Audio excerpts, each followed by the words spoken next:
the other day, and no, I didn't really think it was going to happen then. It's been a very curious 12 months, one way or the other. What about the Liberal vote, which is down 4% so far? Well, obviously that's disappointing so far, but the results are still in a relatively early stage. I think obviously we'll be looking at the seats where we've concentrated our resources, and many of those will come in later tonight, and I think you'll find that there'll be 2 or 3 surprising results and some really quite heartening ones for the Liberals later on. As I say, I can't reiterate enough, if you like, the terrific sensation that many people have got from the victory at Liverpool Edge Hill. It's meant that the Liberals now have a base well and truly in the urban centre. Thank you very much, Mr. Alton, and now to David Dimbleby, because we just had an interesting result at Bolton West there. The result from Coventry South just there, Audrey Wise, Jeff Rooker's collaborator in the tax amendment, was defeated. The Conservatives have taken Coventry South West. Another recount at Paddington, and they've given it up until mid-morning. Well, who can blame them? Plaid Cymru have won Carnarvon. That's the first Plaid Cymru result we've had in. And now we go our own separate ways just to check the regions. This is the swing we're getting overall at the moment. And you see how this swing, which was showing such unevenness, is beginning to settle down a bit, except for the northeast running at 3%, but all the rest of the country giving 6, 6 or 7.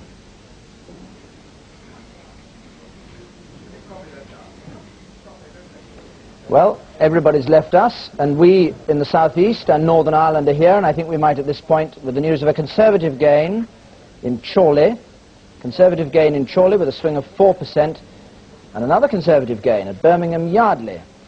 That's Sid Tierney out. We might join Angela for some more details of the southeast. Angela. Well, the London seats have continued to dominate the southeast news tonight, and almost all of them have now declared. And tonight, London has gone Tory with a bigger swing to the Conservatives than any other part of the country. Now, the current state of the parties is this.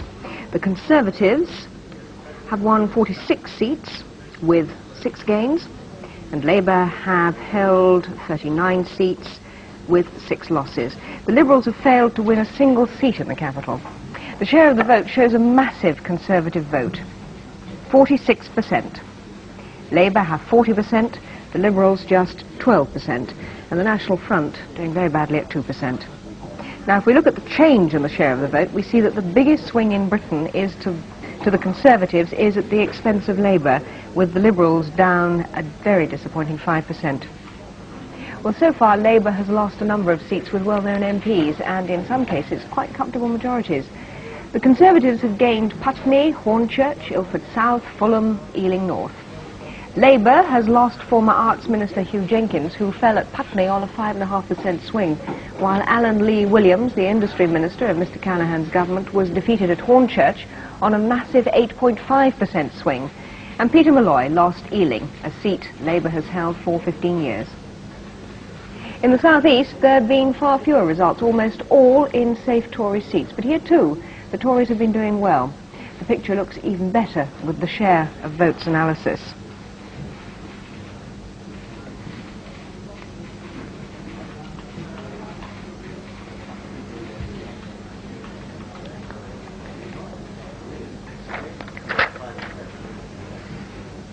Well, you can see the change in the vote in the southeast, 9% for Labour, for the Conservatives rather, Labour down 3%, the Liberal down 6%, and the National Front just not showing at all. And on the percentage change, the Tories again showing a healthy increase in their vote at the expense of both Labour and the Liberals, who must be very disappointed with their performance. Well, one of the first shocks of the night was the defeat of Hugh Jenkins in Putney, where one of the oldest candidates in the election was defeated by Conservative barrister David Mellor. Putney is in the heart of Wandsworth, an area where dramatic changes in local government have been a key issue in the general election campaign.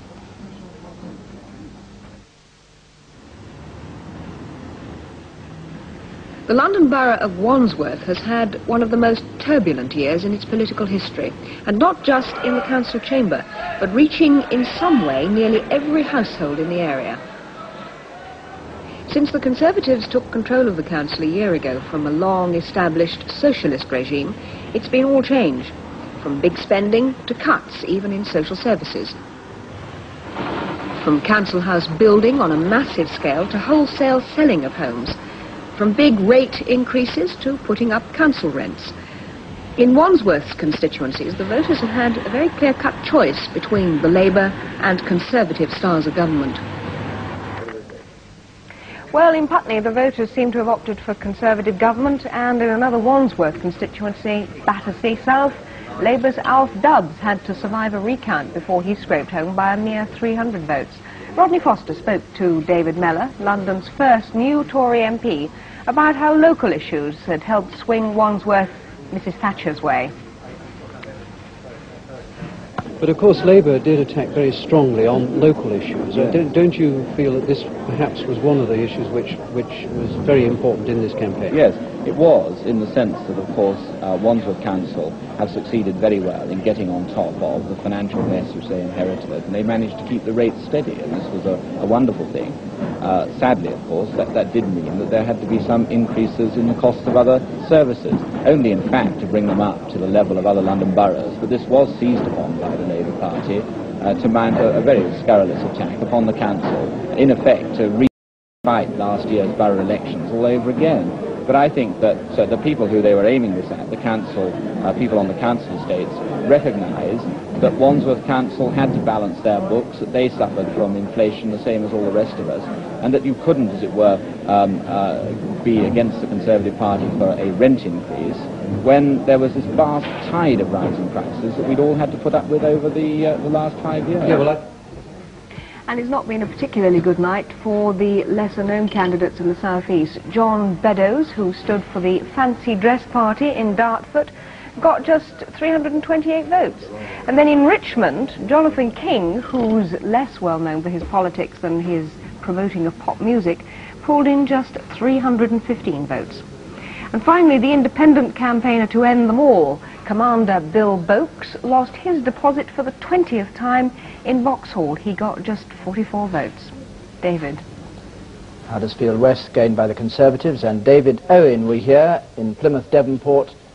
The slight smile on his face was only modesty. In fact, there's now a beam on his face because he did actually hold on against what people thought at Plymouth Devonport, and this was how he heard the news just a moment ago down there in Plymouth.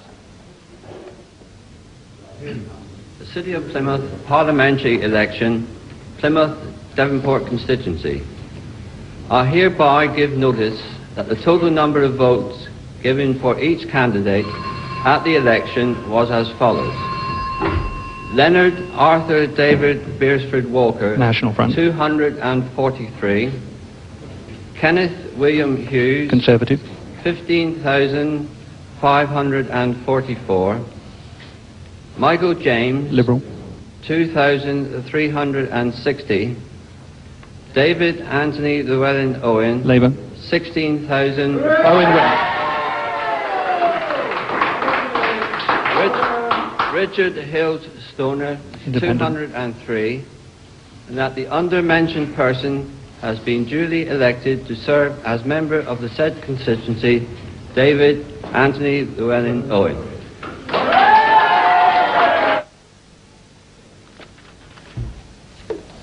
So David Owen is safely back in at Plymouth Devonport. The Foreign Secretary just hangs on. It's a very difficult seat for him anyway. He only had 2,200 majority at the last election. It's down to 956 at this election. But he is safely in Plymouth Devonport with a swing from Labour to the Conservatives of only 1.7%. The Liberals have held on to the Isle of Ely. That's Clement Freud has held on to the Isle of Ely. And we had one other result that I wanted to give, but I can't find Cardigan. it. They held on to Cardigan too. The Liberals have held on to Cardigan. They That's haven't right. lost a seat now. They've got 5 seats. They've retained 5 seats and not lost any yet of the ones they were under challenge in. Now, we've been talking about the overall swing, David, and the swings in the regions. Now, the key thing, as you've always said and have taught me over many years, is that the swing in the margins is what in the end actually matters. Now, how's it doing, the swing in the margins? In the nation, in England, there's a 5.3% swing over the country as a whole. And on that basis, there are only 2 seats beyond that Labour has lost, only Hornchurch. But there are about 6 seats that they've held on in, which they should have lost on that basis, and this must give them some encouragement. Fine. I think we'll just go straight over to David Steele, who I can see there. We'll go to him before he goes rushing off. And Philip Tibbenham's with him. Mr. Steele, congratulations on a splendid personal result, but I think you're bound to admit, aren't you, that the great Liberal revival you hope for doesn't seem at its stage to be happening. Well, I'm not so sure. We have held, I think, 4 of our seats now already. All these forecasts about Liberal lost seats have yet to occur. Mr. Freud, I understand, is an increased majority at Ely, which was one of our most marginal seats. I haven't heard the result from Cardigan, but it's held. Edge Hill comfortably held. The only one seat which has been a disappointment to me tonight, really, was Richmond, which I'd hoped we might win.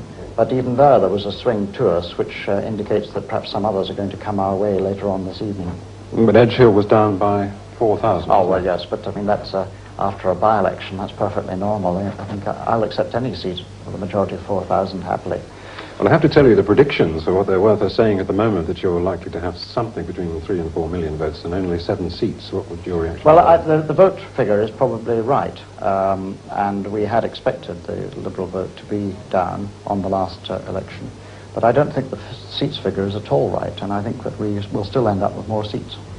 Robin Day was saying earlier on that perhaps your campaign, though skillfully conducted, had been a bit too simplistic, just blaming both major parties for all the faults. Yes, I heard him say that before I came to my count. I think he can't have been following my campaign because we were banging away on 4 major policy themes most of the time.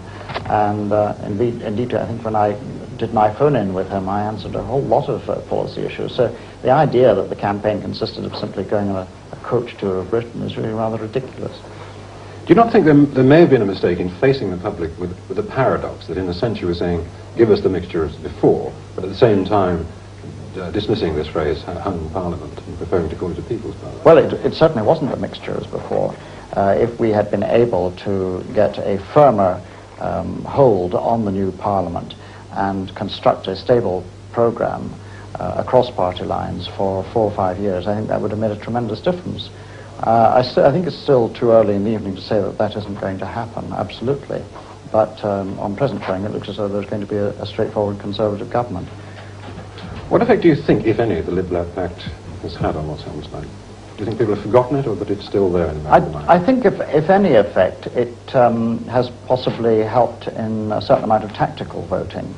I'm not saying that tactical voting is a good thing. I mean, it's no substitute for changing the election system, but as long as we have the present election system, people are bound to start voting tactically, and I think the Lib Lab Pact helped that. There's some evidence of that.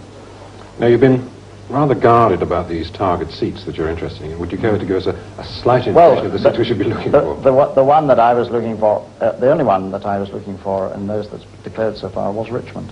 None of the other target seats have so far come up on the screen, so we'll wait and see how they go. Thank you very much, Mr. Steele, and congratulations again. Thank you. I think we go straight over to Leeds East for Dennis Healy's result. 810, Michael Leslie Ellis, Liberal, 4,622, Dennis Winston Healy, Labour, 26,346, Anne Christine Hill, Ecology, 206, John Stuart Rigby, National Front, 445, Barbara Elizabeth Slaughter, Workers' Revolutionary, 103, and Dennis Winston Healy is elected as a member for Leeds constituency. So the Chancellor's majority then down by about 1,800 there to 10,536. But like his Labour colleagues here in Leeds, he's held his vote very well. In fact, he won more votes this time than he did last time. The Conservatives have gained about 3,500 there, but the Liberals have slipped by more than 2,000 votes. Of the other parties, the National Front have done best with 445. Tim Ewart, Leeds East. Well, news of 2 women out. Winnie Ewing, the SNP member at Marion Nairn in the last Parliament, defeated by the Conservatives, and Helen Hayman, who was on the Labour Party's press conference, who fed her baby, you remember, in the House of Commons. She was defeated at Welwyn. We'll have those figures in a moment. And Luton West, that was it not? Yes. A recount. Let's just see some of these full figures. First of all, the Chancellor of the Exchequer, Denis Healey. He is still Chancellor of the Exchequer at the moment, but he won't be Chancellor of the Exchequer for much longer. A swing of 2.8% to the Conservatives, quite a small swing against him in Leeds East. He's been in that seat since 1955. It's a safe Labour seat. Then Clement Freud in the Isle of Ely held on here. There was a moment when the Conservatives thought they might be able to take this seat, but Clement Freud's majority, up 645, tiny increase in his majority, as a matter of fact. Labour just on the brink of losing their deposit. Clear tactical voting. Labour voters must have switched to Freud, thinking he was the man to keep the Labour Party out. Clement Freud was the man who claims he was offered, in return for voting, missing the vote of confidence that brought down this government, that he was offered a quick bill on freedom of information. But his result there was a complete justification of what David Steele was just saying about the stronger Liberal seat. Now, the state of the parties at just 3:15, after 325 results, Conservatives with 151, a net gain of 21 in their favour, Labour 16 down. And on that basis, we're predicting that at the end of the day, the Conservatives will have 343, a majority over Labour of 74. For those of you who've just come in from shift and are seeing these results for the first time, that is how we think it's going to look tomorrow afternoon. But the Conservatives only gained 21 of the 42 seats they need to gain. We've got over half the results in, so they've got to speed up the pace of gains, and they haven't been gaining in quite a number of seats that on the present swing they ought to have gained, though that recent recount in Luton West would be very encouraging to them, because that would be about a 7% swing. This is the prediction. This isn't what we're saying for certain things are going to be, but this is the prediction of where the Conservatives are going to be. 318 being the number of seats a party has to have in the House of Commons if it's to form the next government. The Conservatives have gained Sowerby. Max Madden is out at Sowerby. Bob Mackenzie has got a list of the Liberals and all the faces of the Liberals over there. We said a moment ago it was 5 seats that have come in, but it's only 4 that have come in for the Liberals at the moment, and Bob has them there. Bob? Yes, well, what's happening is rather interesting. The Liberals' share of the vote has slumped from about 18% to 12% in the results we have so far. But as some of us suspected, they're doing well in their seats that they have already held. And the only ones we've heard from, Liverpool, Edge Hill, Roxburgh, David Steele's case, Cardigan, Howells, Isle of Ely, Clement Freud, they've held them all, and this is good news for them, because it does look as if they may have still something like the same contingent. But the hope of widening their wedge in Parliament is not happening. These were our calculation of their best hopes, and the Conservatives are knocking off quite a number of them, as you'll see. Incidentally, the Liberals at 12% treated as a disaster.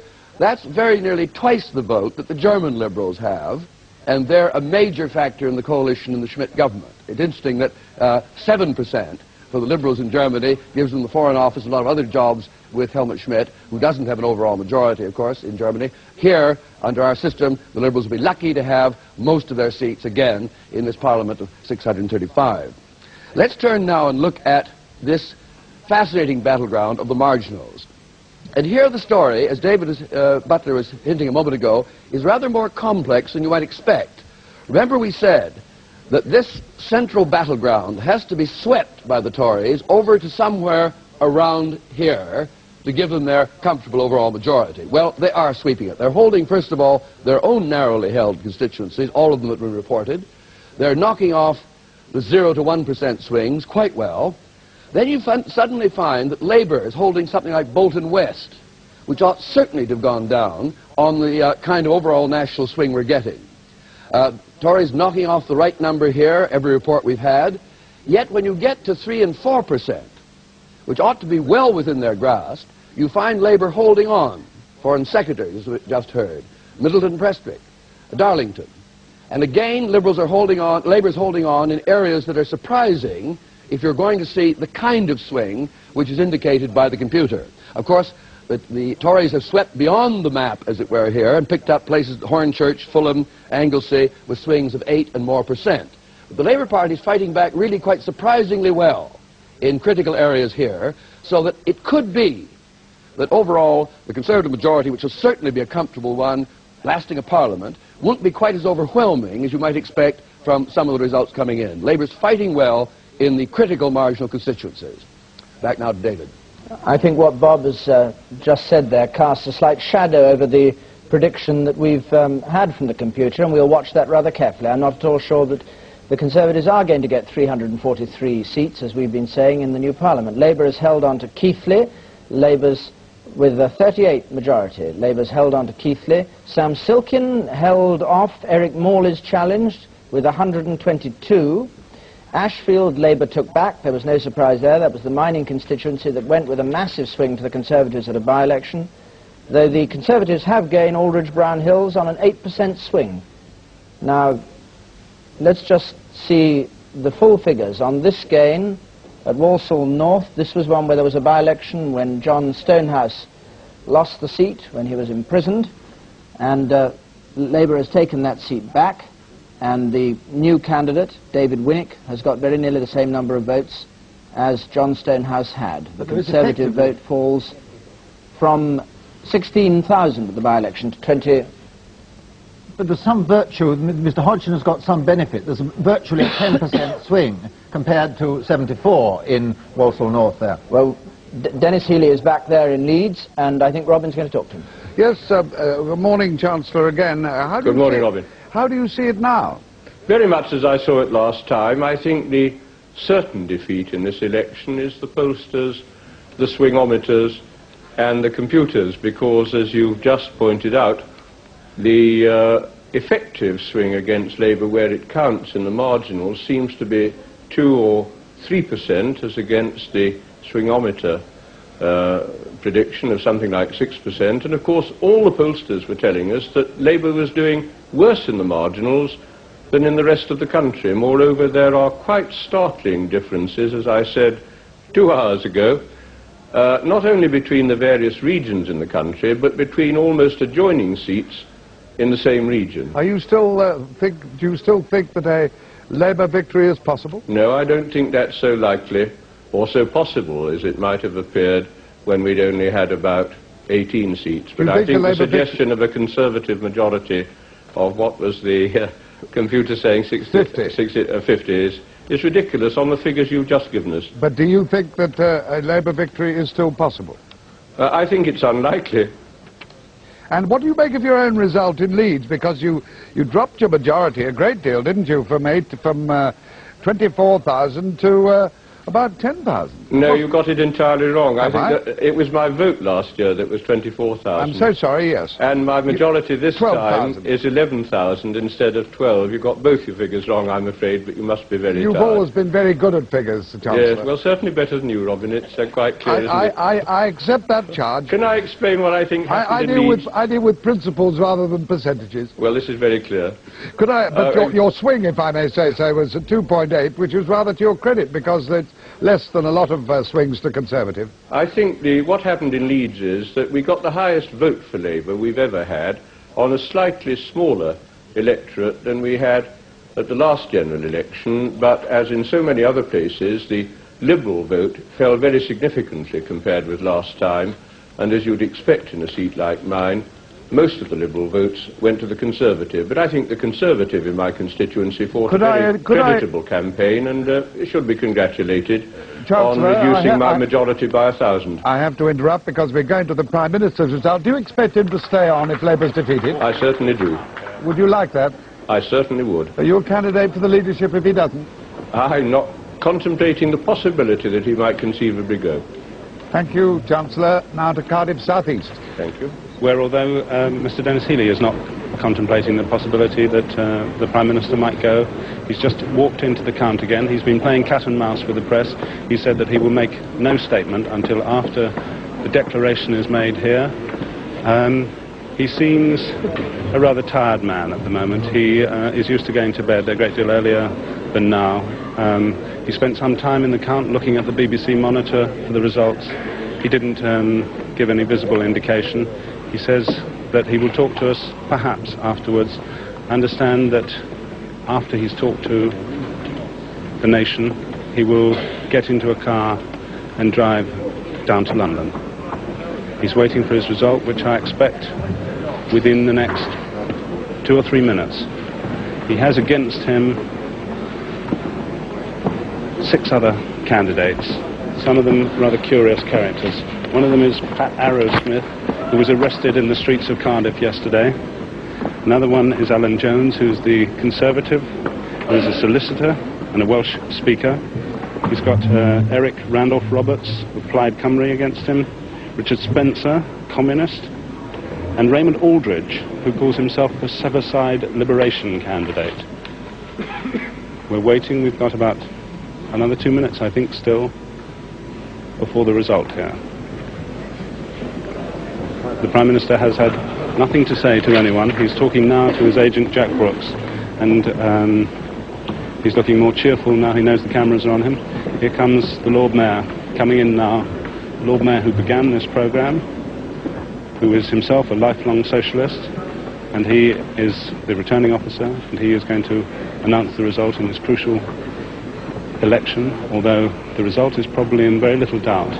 In the last election, Mr. Callaghan had 21,000 votes. His Conservative opponent had 10,356 votes. Christopher Bailey, the Liberal, had 8,000 votes. Plaid Cymru had 983 votes, and the Marxist-Leninist had 75 votes. But of course this time, the Liberal, who had 8,000 votes, did not stand, and he advised all his supporters to vote for the Conservative. It was a cleverly organised plot, because his nomination papers had been duly signed. In fact, they were signed by the Conservatives, and 1 minute from the time that he was meant to hand them in. That is completely wrong, and I'm sitting right here. That is completely wrong. I didn't have my nomination form signed, and I was never adopted, and I'd never accepted to stand. And the Liberal Party knew exactly why I hadn't agreed to stand. That's Mr. Christopher Bailey, who, of course, was expelled from the Liberal Party because they took a rather different view of it. This is Michael Cockerell in Cardiff South East. Well, we had 1 or 2 interesting results passing through during that time. In Ipswich, there was a swing to Labour from the Conservatives of 1.2%.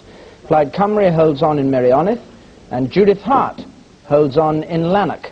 The SNP vote fell right away, and there was a swing of 1.1% only against her. Now we're waiting for Mrs. Thatcher to arrive down at Smith Square. There's a massive phalanx of police, more than has been outside Smith Square right through this campaign for her arrival. The party leaders have obviously had very stringent security precautions, but nothing quite on the scale that there is down there tonight. That's the doorway at the entrance to Smith Square. Transport House, the Labour Party headquarters, is on the other side. We haven't yet seen much of the celebrations that may be going on in either place. I hope perhaps later on we'll be able to see something of how they've been reacting. We've got a recount at Harlow there. Now somewhere down there in the melee, I think, is Michael Charlton. Michael, what's going on at the moment? Or maybe it's not Michael Charlton, maybe it's Richard Kershaw. Richard, are you down there? Yes, I'm standing out in the front. It's a very cold night. I would ask you to wave if we could see you, but I can't quite spot you. I'm waving a pair of keys. Oh, there I'd you like to be are. warm in my car. But there's a large number of police. We don't know exactly when Mrs. Thatcher's arriving. We hope it will be soon.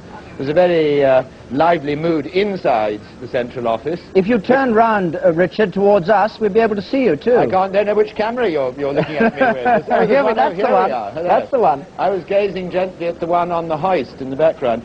No, the inside there's a very happy mood, as you can imagine. Up on the famous first floor of the central offices, where the nabobs gather, Lord Thornycroft and the others, they tend to sit there and make visits down to us mortals below. But now it's quite clearly going very much the Conservative direction. There is a very happy feeling inside Central Office, and no doubt there will be an ecstatic welcome for Mrs. Thatcher when she arrives. We've just had 2 more gains coming through, Watford and Galloway, Conservative gains, but do you have any idea what people are thinking is going to be the Conservative overall majority at the end of the night? And this is obviously the main concern inside. One of the great things of interest, of course, is these extraordinary regional swings, and particularly Scotland, where there is going to have to be a very considerable rethink, one would think, on the Conservative side, because Scotland does look to have voted so strongly for the Assembly. But no, there's no real indications. One doesn't tend to get them in central office at this stage of an election. It'll come later on when it's quite clear how big their majority is. And I'd be right in thinking you're going to be there to try and seize Mrs. Thatcher as she goes past. And I will get try, but there's a lot of the men in blue beside me, and I'm not quite sure how near we will get to her. But in the meantime, inside there is a studio, and no doubt she will speak to the BBC later on. Thanks very much. In the meantime, the Prime Minister's declaration in Cardiff, with the news, incidentally, that Liberals have held on to Rochdale. The Prime Minister has just gone onto the platform. Parliamentary election, Cardiff South East constituency, 3rd of May, 1979. I, the undersigned, being the returning officer for the constituency above mentioned, hereby give notice that the total number of votes given for each candidate at the election was as follows. Raymond William Aldrich, Sevenside Libertarian, 375. He's a radar officer in the Merchant Navy. Arrowsmith, Independent Socialist for a Socialist Alternative, 132. Leonard James Callaghan, the Labour Party candidate, 23,871. That's Pat Arrowsmith, Ivor who was arrested Alan yesterday. Samuel Jones, the Conservative Party candidate, 15,170 votes. Big increase. Eric Randolph Roberts, official Plaid Cymru candidate, 628 votes. Richard Horatio Spencer, the Communist candidate, 112. And that the undermentioned person has been duly elected to serve as member for the said constituency, Leonard James Callaghan.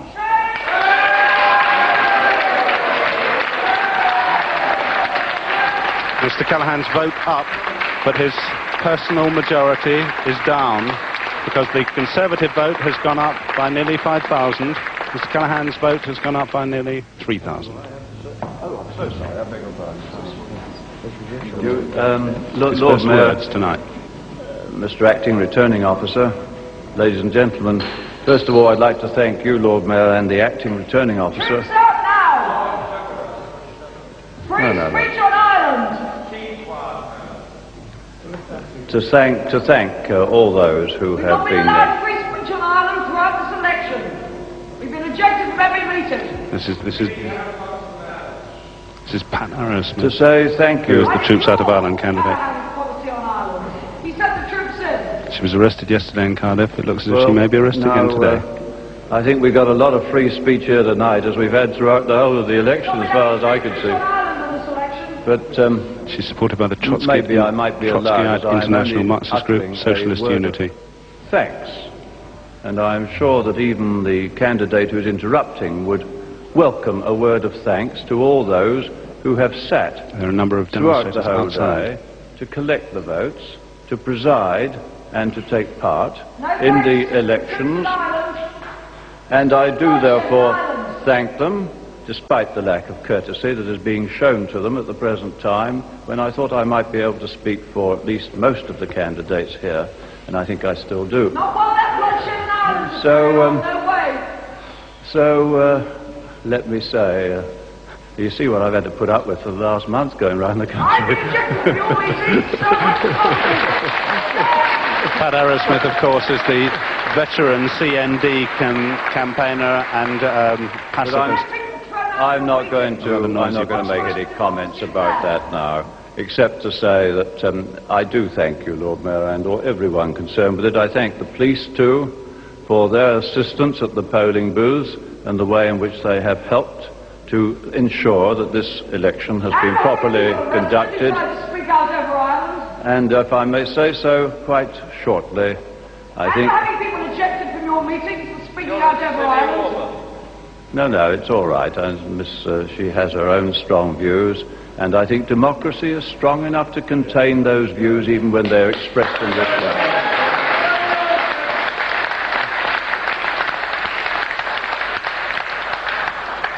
So I conclude by saying Thank you very much indeed. I must say it's the first time that I have ever conducted a duet in returning a vote of thanks. And it's not a particularly tuneful duet either. So thank you, Lord Mayor, indeed. And I suggest that you might even ask this candidate to make a speech if she'd like to. I thought she would. It would probably last a very long time. Stop the bloodshed in Ireland. James Callaghan sent the troops into Ireland. I've been over into Ireland. I've seen people injured, who've been brutally treated, women and children. James Callaghan invited me to make a speech. Free speech isn't everybody's entitlement. James Callaghan invited me to make a speech. When one asks for free speech, one must expect to give it. Now, please, I think we will go down. You wish me to give a speech on Ireland? I was invited to give a speech on Ireland. I say the bloodshed in Ireland should be stopped. There should be self-determination for the people of Ireland. Now. We should stop occupying Ireland. Everyone else is saying exactly what they think of her. Self-determination as the people of Wales and as the people of Scotland. There'll be troops out now. Have you got another mic?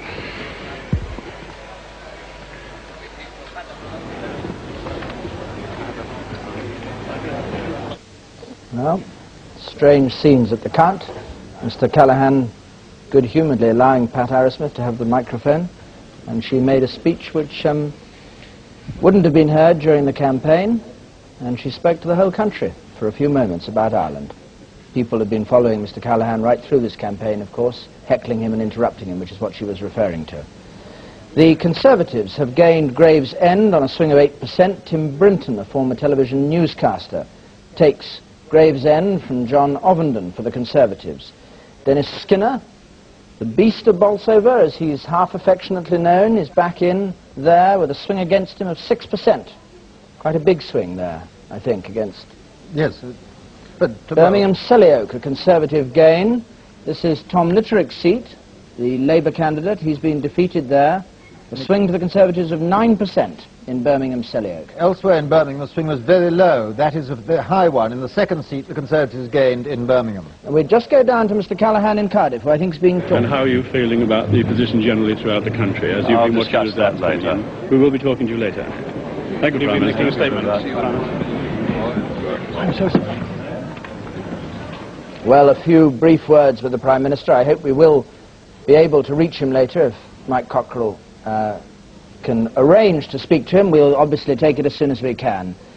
Luton East is a Conservative gain, and on that news, down to Smith Square in Westminster, where Mrs. Thatcher's car is just arriving, preceded by a police car, and 3 of her staff going out in blue rosettes to meet her.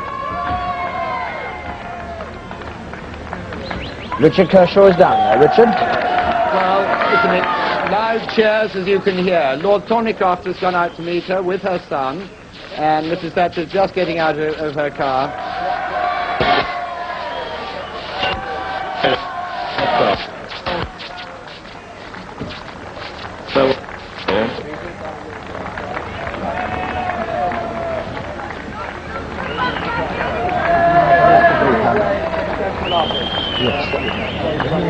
How do you feel, Mr.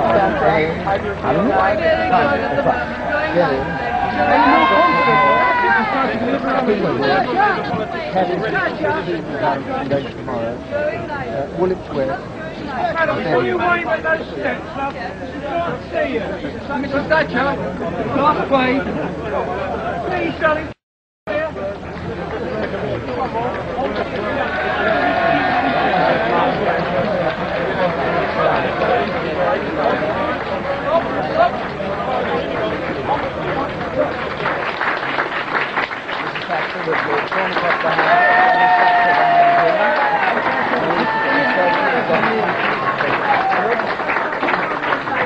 Mrs. Thatcher being applauded by Tory party workers.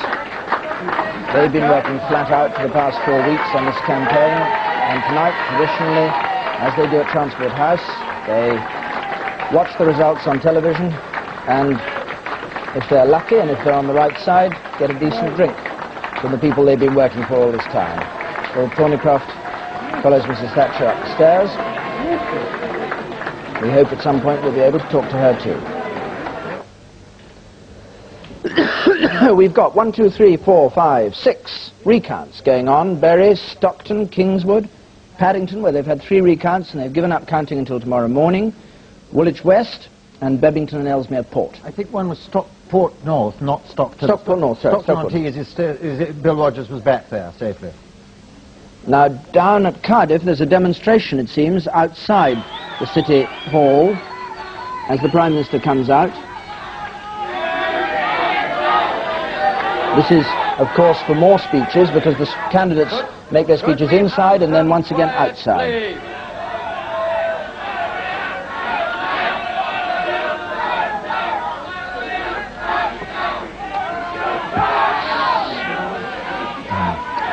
Could we have some quiet, please?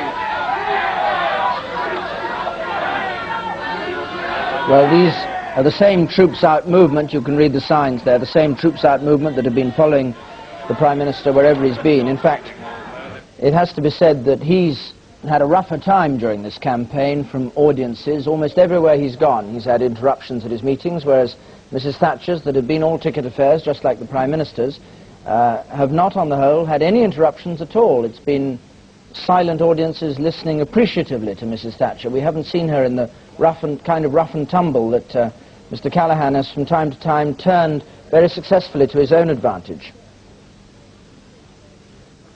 I think we should make plain that our prediction is coming down. I'm not putting it on screen at the moment, but we do think that the majority won't be as big as we were suggesting earlier, quite as big. The Conservatives are likely to get something in over 330 seats rather than something over 340 seats. Miss Pat Arrowsmith is being led away again in Cardiff by the police. She was arrested yesterday. She looks as if she's about to be arrested again tonight. I don't know whether she is or not. And they go ahead with the result there. Well, now, by the family fireside, once again up in Leeds, this time Sir Keith Joseph, and Robin Day is going to talk to him. Good morning, Sir Keith. Hello. It's not going to be a Tory landslide, is it? No, but I don't think it was expected that there would be a Tory landslide. Well, David Butler has just suggested that the revised prediction, if prediction is the right word on a night like this, probably means an overall majority, Tory majority of about 30 seats rather than what the computer was saying earlier. Would you be content with that? It seems a working position. But even though it would be a working position in parliamentary terms, would you have the national mandate in terms of a great popular swing to enable you to change direction in the way that Mrs. Thatcher's campaign has been advocating, do you think? Well, one thing that the Prime Minister's campaign has achieved is that, however exaggeratedly he has put the difference between the parties, there can be no doubt that people have understood that there is a difference between the parties. And although we don't intend to make abrupt changes, we're going to move systematically and steadily and gently in the direction of less collectivism and less state spending. But do you think this result will mean that you'll be able to move less radically and less drastically and less fast than you might have liked? I think we shall have to see what the final result is, but there was no intention of drama, at all. I see here that your swing, the swing in your constituency was from Conservative to Labour rather than the other way around. How do you account for that? I don't know. I shall have to try and find out what's happened, won't I? What other comments would you like on the results, to make on the results which you've seen so far? Because I don't want to put questions to you which you don't have anything significant to say. I'm very sorry that Teddy Taylor has lost in Cathcart. Very sorry indeed. Who do you think might be a potential Secretary of State for Scotland in the Tory ranks? You know that's not a question that I can answer. No, I was doing my best. Thank you, Sir Keith. Nice to speak to you. Thank you. Goodbye now. Goodbye.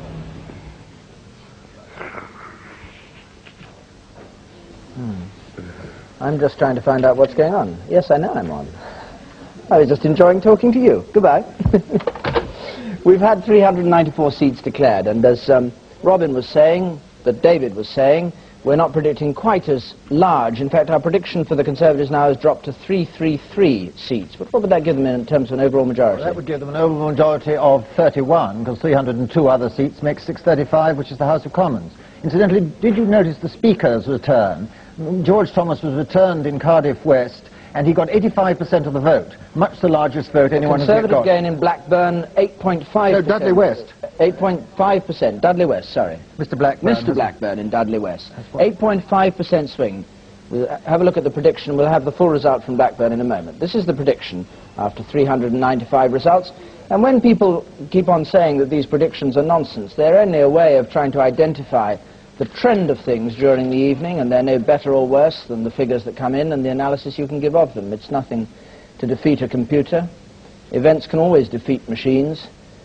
In fact, these are fairly near to our original predictions. We did drift up to about 340, and then Labour held on to half a dozen seats, which might well have gone on the national swing. A Conservative gain at Bebington and Ellesmere Port. That's Mr. Porter at Bebington and Ellesmere Port. The Conservative gain, the figures will come. Bob, what do you make of the way these are going? Well, I would like to take the time to show the swingometers coming out rather well on the whole thing, but I won't do it for the moment. No, I think what's now very interesting is to think ahead. It's quite clear, I think, that tomorrow Mr. Callaghan will virtually certainly be going to the Palace to resign. He then enters a rather sad category of prime ministers who've never won an election as prime minister.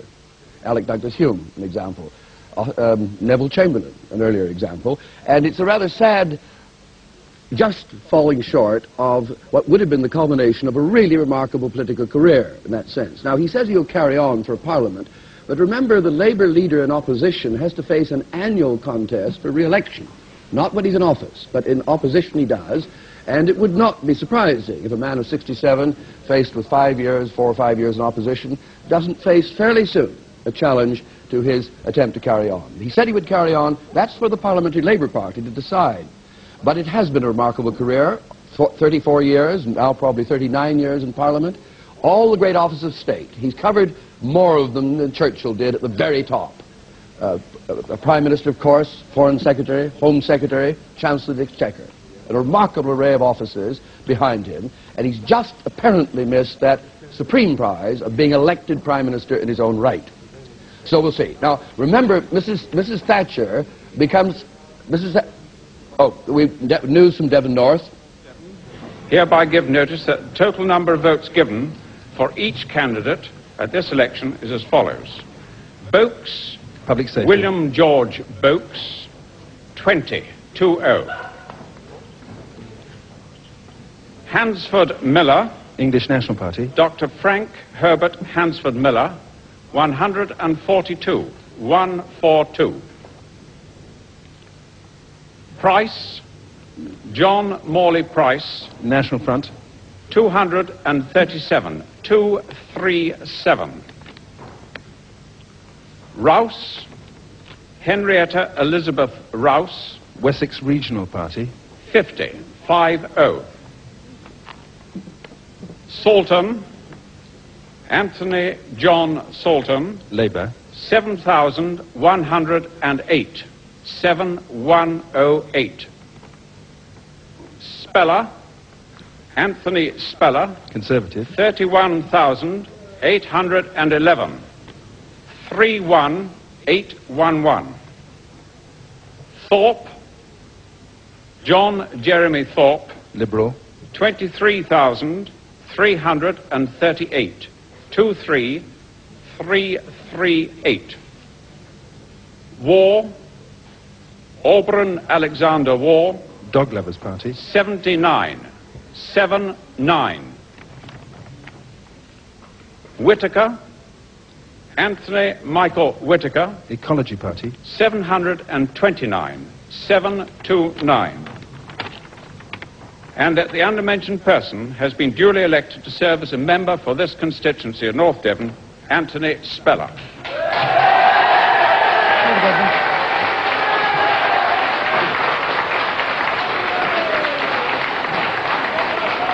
And a crushing personal defeat there for Jeremy Thorpe.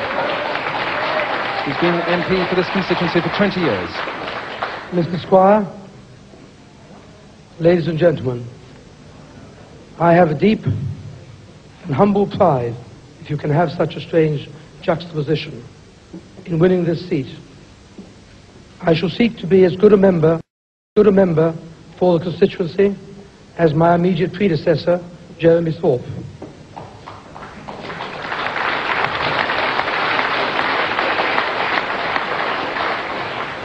I wish to thank you, Mr. Squire, your super and terribly good-looking young ladies, mostly from the NatWest, Lloyds, and I think a few from Barclays, for the hard work and the conscientious work and the speed. To our friends of the Devon and Cornwall Constabulary, and to all those who have made this a good, efficient count. Briefly, because with 9 of us, even if all 9 are not present, I will seek to do for North Devon all that I can, and for the Conservative Party all that I can. And having recorded my feelings of pride allied with humbleness, I must say I look forward with great confidence to the future of North Devon and the future of our country. Thank you, sir. That was Mr. Tenny Speller, the new Conservative member for North Devon. And now, in a moment, we're to hear from Jeremy Thorpe. Mr. Returning Officer, I would like to thank you and your staff for the admirable way in which you have conducted this poll. You have not only had the added complication of the district councils, but the fact that the number of candidates is such that we've gone comprehensive. I'd like to congratulate your presiding officers who worked long hours today in all parts of the constituency. The police, in particular Chief Superintendent Stowers and Superintendent Rawlings, for the immense amount of work which they've done. The Postmaster of Barnstable, who is present tonight, who I believe has moved something like 400,000 pieces of paper through the post in one form or another. I would like to thank those who voted for me and worked for me. I would like to thank my agent Lillian Prowse and my wife, who both of whom have been, as usual, superb. I would like to congratulate Anthony Speller on his election. He now has the task of looking after the people of North Devon, which I hope that he will accept as a very precious responsibility, which he will value as much as I have for the past 20 years. I will only say this, that North Devon for the past 20 years has been Liberal, and I'm confident in the future will be once again.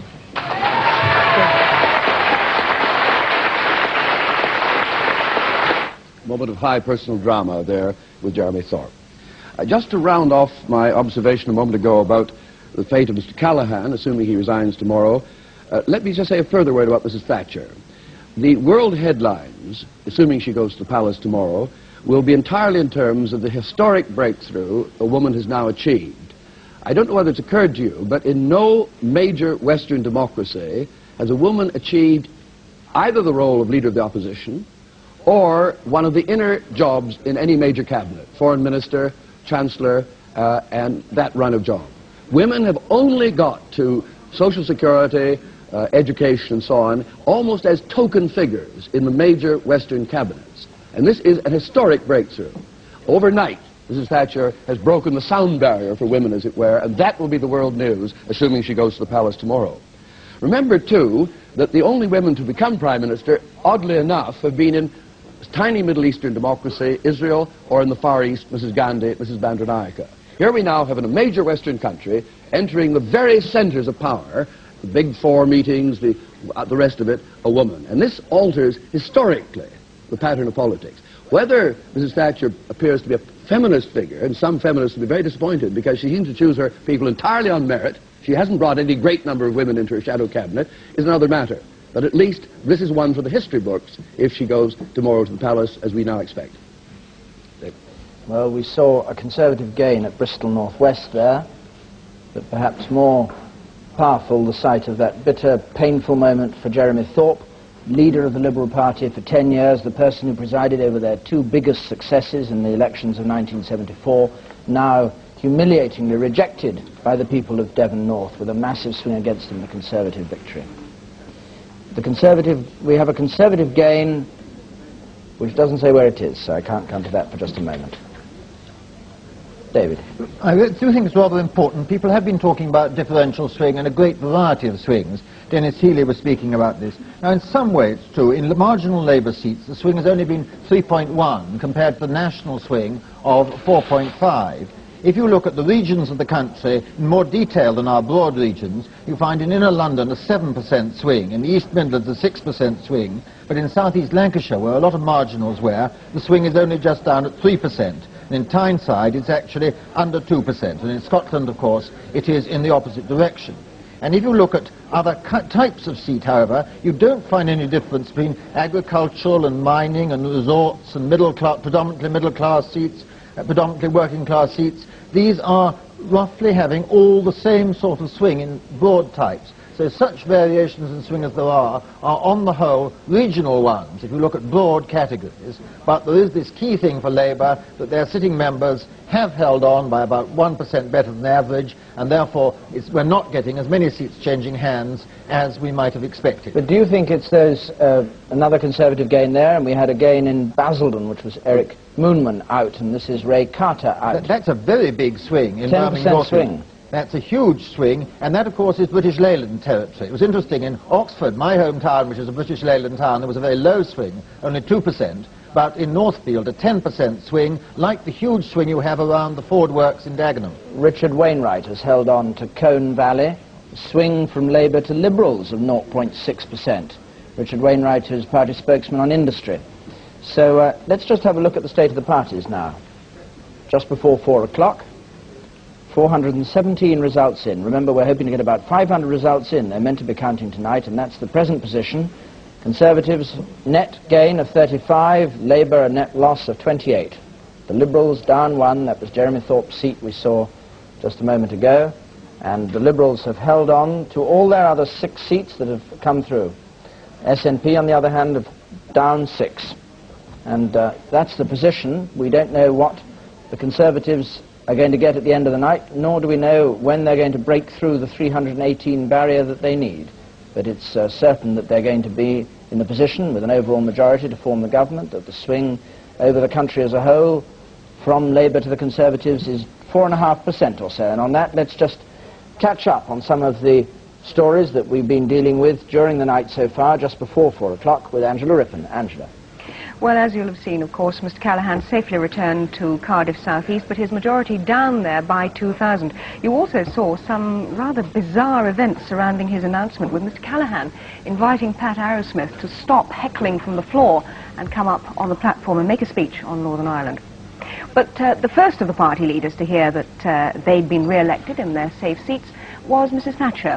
Her majority at Finchley in North London was up by almost 4,000. Of her party's prospects, in spite of the favourable swings and the gains, she remained only cautiously optimistic. And Fran Barnett, the night is yet young, and we don't quite know what it will hold. But I would like to say that whatever that may be, I've taken courage and inspiration from being your member here for 20 years. Sufficient courage and inspiration to face whatever the future may hold. Thank you very much. And with Mrs. Thatcher's victory, news of her senior colleagues already re-elected. Francis Pym, the Tory spokesman on foreign affairs, held his seat at Cambridgeshire with a majority up by almost 11,000. Patrick Jenkin regained his seat at Wanstead and Woodford with a majority of almost 18,000.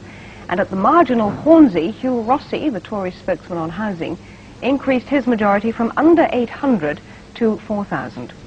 At Brent North, Rhodes Boyson, the Conservative spokesman on education, was returned with a majority of 11,000. And of course it was no surprise that the Liberal leader, Mr. David Steel, has retained his seat and increased his majority with a swing from Conservative of 2.8%. Mr. Steel has been MP for Roxburgh, Selkirk and Peebles since 1965. So a personal success for him, but of course disappointment elsewhere, the greatest undoubtedly being that of Mr. Jeremy Thorpe, the former Liberal leader, who, as we've just seen, was defeated in Devon North, where Tony Spellier has taken the seat on an 8,500 majority. The swing from Liberal to Conservative, 12.4% there. Well, some of the Labour Party's senior members who regained their seats, Mr. Harold Lever at Manchester Central, where his majority was 9,700. John Silkin, the Agriculture Minister, was returned at Deptford, though his majority was out by 5,000. Bob Mellish regained his seat at Bermondsey. Joan Lester was returned at Eton and Slough. And Austin Mitchell held Grimsby for Labour. That, of course, was Sir Anthony Crosland's old seat. Roy Hattersley, the Prices Secretary in the last Parliament, held Birmingham Sparkbrook. Peter Shaw, who was Environment Secretary, held Stepney and Poplar.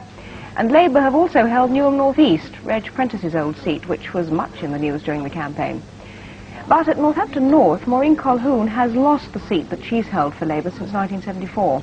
A Tribune Group member, she lost this time to the Conservative candidate Anthony Marlowe. Audrey Wise, another Tribune Group member, lost Coventry South West, also to the Conservatives, with Jeff Rooker. She was responsible for a government defeat on tax allowances in the last Parliament.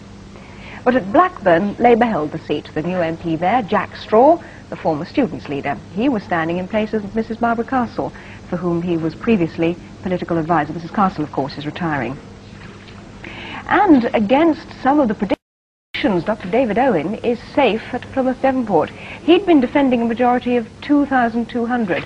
It was cut by 1,300 to 956, an even more slender majority.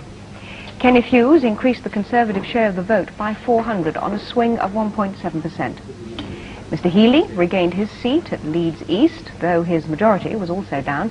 And of course, George Thomas, Speaker of the House of Commons, was returned in his Welsh constituency. Now, other end of the country, in Scotland, the Conservatives suffered their first severe blow when their spokesman on Scottish affairs, Teddy Taylor, lost his seat at Glasgow Cathcart. The winner there, John Maxton, for Labour.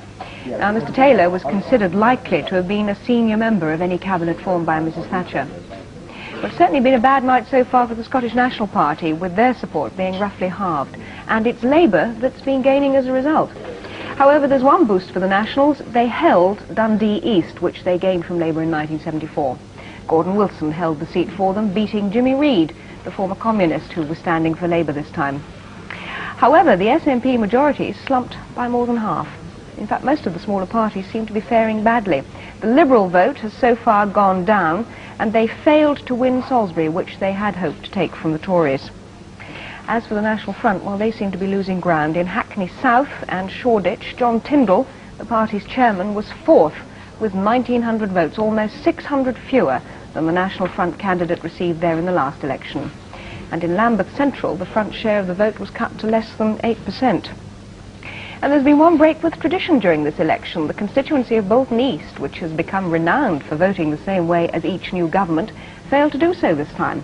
And so with the odds now firmly on Mrs. Thatcher, Bolton East has in fact stayed Labour. David.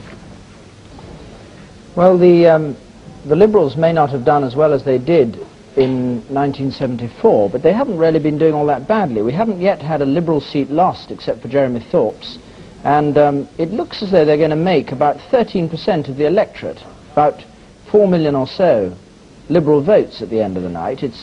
The problem with the Liberals is that there's no wedge driven between them and the two other parties, because Mrs. Thatcher is going to have an overall majority, which is what she wanted, so that the strategy of getting the Liberals holding the middle ground and restraining people on either side is not going to work. But actually the Liberals look as if they're not doing too badly. Do you have any Liberal seats that are going to fall? Hereford, they had a 4,000 majority against the Liberals at Hereford. That was one of the seats they had some hopes in. They still have hopes in Leinster next door.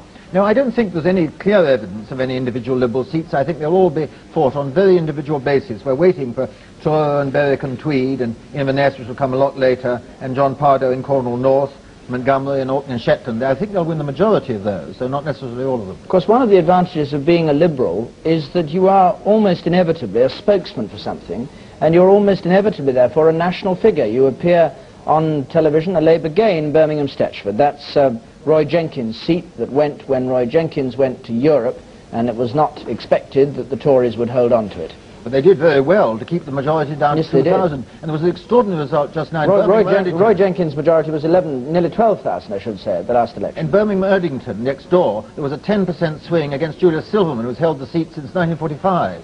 But if you're a Liberal, therefore, during an election campaign, you get a great deal of coverage as a spokesman on television and all the rest of it, and it makes you seem a glamorous figure, and indeed many of the Liberal candidates are rather glamorous figures, so I suspect their vote holds up better for that reason. They are all individualists, they're all well-known figures nationally, aren't they? It gives them an edge. In a sense. I mean, any evidence of individual votes counting, individual personalities counting, is gratifying. I think there is some evidence in all the results we've had tonight. I should tell supporters of the Ecology Party that with 429 results in, the Ecology Party has so far gained 24,332 votes.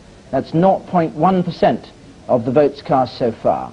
The National Front have not been doing well, and David, you were saying to me a moment ago that they'd done worse in every seat that they'd been contesting before. In virtually every seat where we can compare with the candidate before, they've gone down. You know, the minor parties have done just very badly indeed on the figures that we've got. The Workers' Revolutionary Party have had 9,224 votes for them, the Communist Party 12,446, and the National Front 144,965. With 300 candidates. I mean, they're fighting over nearly half the seat. That's the Bristol seat, Kingswood, we were talking about. It's a very small majority, 5.5%, and that's got a recount. So that's a surprising one, perhaps, to have a recount. It would be a swing of only 2.5%. Well, there are several ones. There's one, actually, after all, there is the recount in Bury and Radcliffe, where the majority was only 442 last time, which is holding on remarkably. And there's a recount in Stockport North, where there was an 1,800 majority last time. Those two are even closer than Kingswood. There are scenes down there. I'm not quite sure where it is that we're seeing there. Wells, the Liberal vote goes up in Wells, actually. Their share of the vote goes up to 30% from 29%. And let's have a look at the state of the overall vote. We were talking about the minor parties a moment ago, but here are the major parties. Labour Party at the moment, 39% of the votes counted. The Conservatives, 43%, and the Liberals, 13%, the SNP, 2%. The Conservative share will go up a little by the end of the day. The Liberals are very little, I think, on tomorrow's votes. Here is the real story of the election. The Conservatives up 8%, where we can make a comparison, and Labour down 2%, a net swing of about 4%, and the Liberals down 4%, but still doing a great deal better than the polls suggested at the beginning of the campaign. The SNP down from a great deal more than that 2% suggests, because that's a national figure, and of course they only fought seats in Scotland, where their vote was actually reduced to little more than a third of what it was in 1974. It would be nice in a moment just to summarise these gains. We've had 39 Conservative gains so far tonight, and 5 Conservative losses, net change of 34. Now those 5 losses were all the standard ones, but let's just have a look at the gains. These are the seats that the Conservatives tonight have picked up. From Labour, first of all.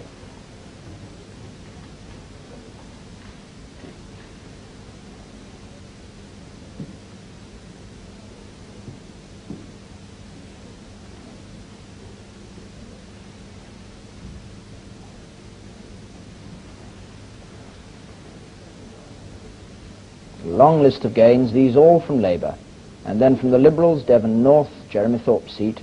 And from the Scottish Nationalists, 4 seats.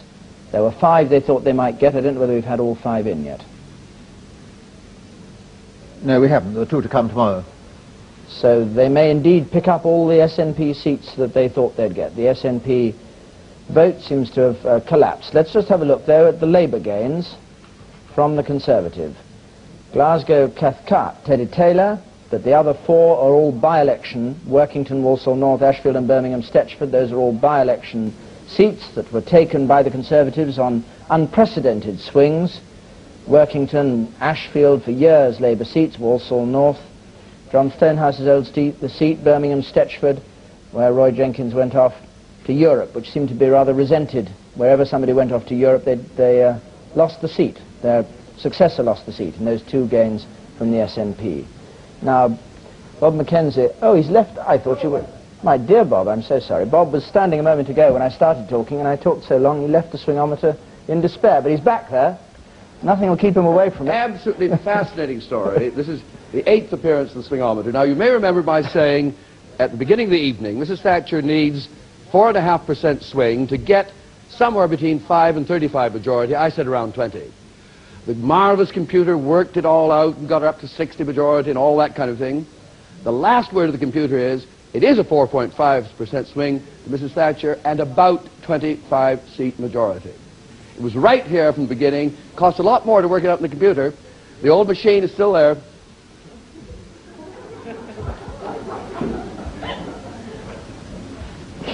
The Conservatives, I didn't see what do you do? What did you do, Bob? Proved that the computer didn't do any better than the swingometer. At the end, all those marvelous clankings behind there in the computer, we produced the same figure at the end. Well, the computer did marvellously in terms of the things it put on screen, which is part of the operation. And they didn't do too badly on the prediction either. I can see we're about to enter a time-honoured dispute. Let's just avoid it. I'll tell you one thing. The Conservatives did hold on to 2 of their by-election gains. We saw there a moment ago the list that Labour took back, but they held on both to Woolwich West and to Ilford North. Well, I thought there was a recount in Woolwich West. I think we've had a result that they've... Did we not? That they've taken them. Well, we'll see in a moment. Let's just look at the regional swing, which was at such variance earlier in the night. And this is how it's looking now with 439 seats in. You see South East and Greater London still slightly higher swing. If you actually look at the detail of the figures, the northwest and the northeast, the roundings don't make quite enough of the point, but the swing is really very markedly low, as some people said it would be, in the northeast and the northwest. And of course this table doesn't show what happened in Scotland, where the net movement was in exactly the opposite direction. But we do have this swing of well under 4% in the northeast and the northwest, and over 6%, nearly 7%, in Greater London and the South East. Woolwich West has been held by the Conservatives with just over 2,500 majority. I wonder why there was a recount. There may have been a recount. No, it couldn't have been because of the Liberal. He only had 9%. Well, anyway, it's been held. 47% Conservative, 41% Labour. That's Peter Botany is the MP there. Moved in 76. We're waiting for the Prime Minister down at Cardiff, who we think is going to either give us an interview or, in the words of Mike Cockerell, make a statement to the nation. I don't know whether that's the same thing as giving an interview to Mike Cockerell. Perhaps it is tonight. But in the meantime, making their statements to the nation are 2 guests with Robin Day, who've been with us earlier in the evening.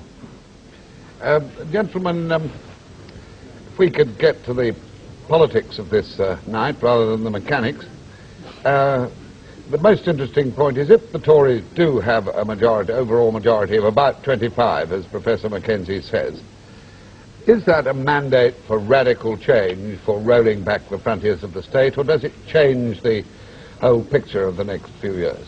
Well, I think she can perfectly well govern for the next 5 years on that kind of majority. There's no reason why she shouldn't. It's roughly the same, slightly less than Mr. Heath got in 1970. Yes, and there was no reason why he couldn't have governed for 5 years if he'd been a bit more sensible about it. He had a majority of 30. Yes. She could... Go ahead, Perry. Carry on. Carry on, Peter. No, well, I think that we can look forward to a Parliament running its course on this kind of majority. But if she has any sense, and I'm sure she has, she will govern with care. Now, I know that there were quite a few people in the Tory hierarchy who were hoping that although they would get a working majority, they wouldn't get too big a one. They were hoping that they would get the kind of result which would promote the sort of balance in the Conservative Party, which Mrs. Thatcher has had, I think, since she's been leading it in opposition. She's had to maintain between the moderates and between people who would like to go a bit further in rolling back socialism and in liberalising the economy. And that kind of balance now, I think, will continue into her period of government. Harry?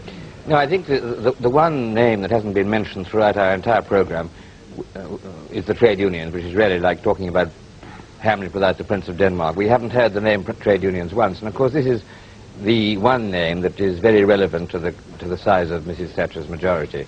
Without a very, very large majority, it's dubious whether she'll have the authority to do what is necessary to control industrial trouble next winter at the trade unions conference. I see your point, but how would, say, another 30-seat majority make a difference to Moss Evans? I think it's not a question of making a difference to Moss Evans. I think it makes a difference to the willpower of a Conservative government if they have a very, very big popular support, popular mandate behind them.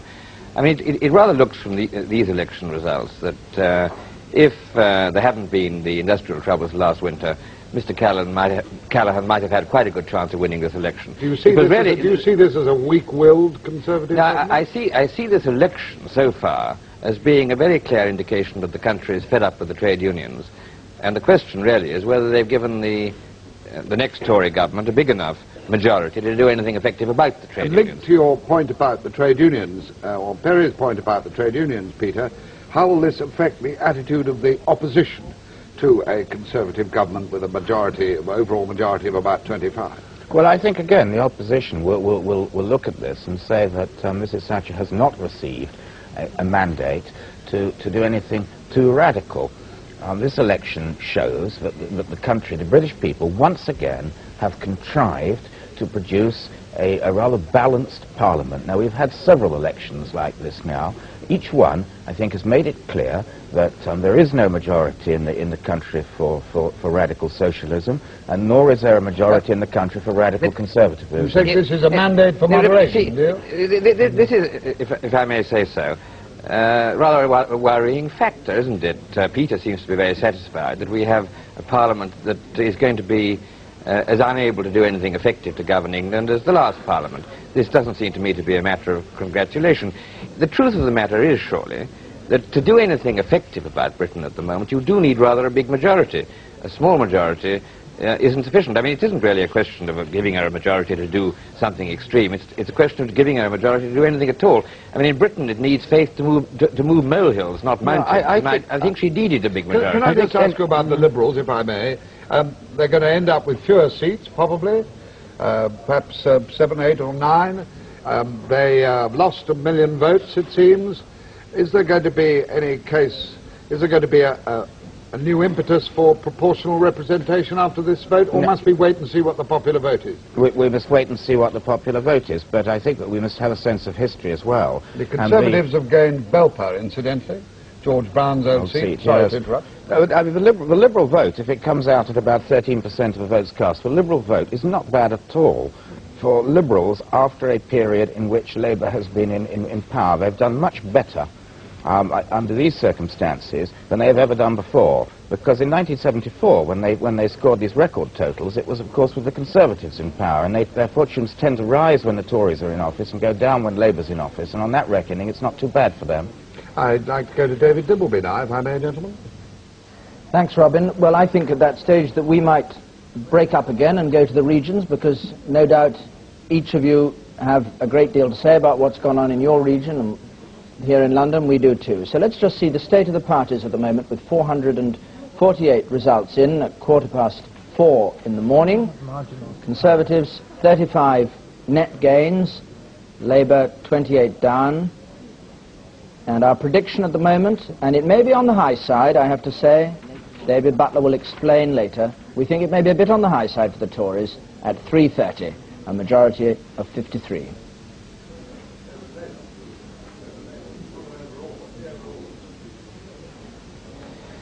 Well, David, let's just pick up the point. You were saying you think that the prediction of 3:30 is a little bit on the high side.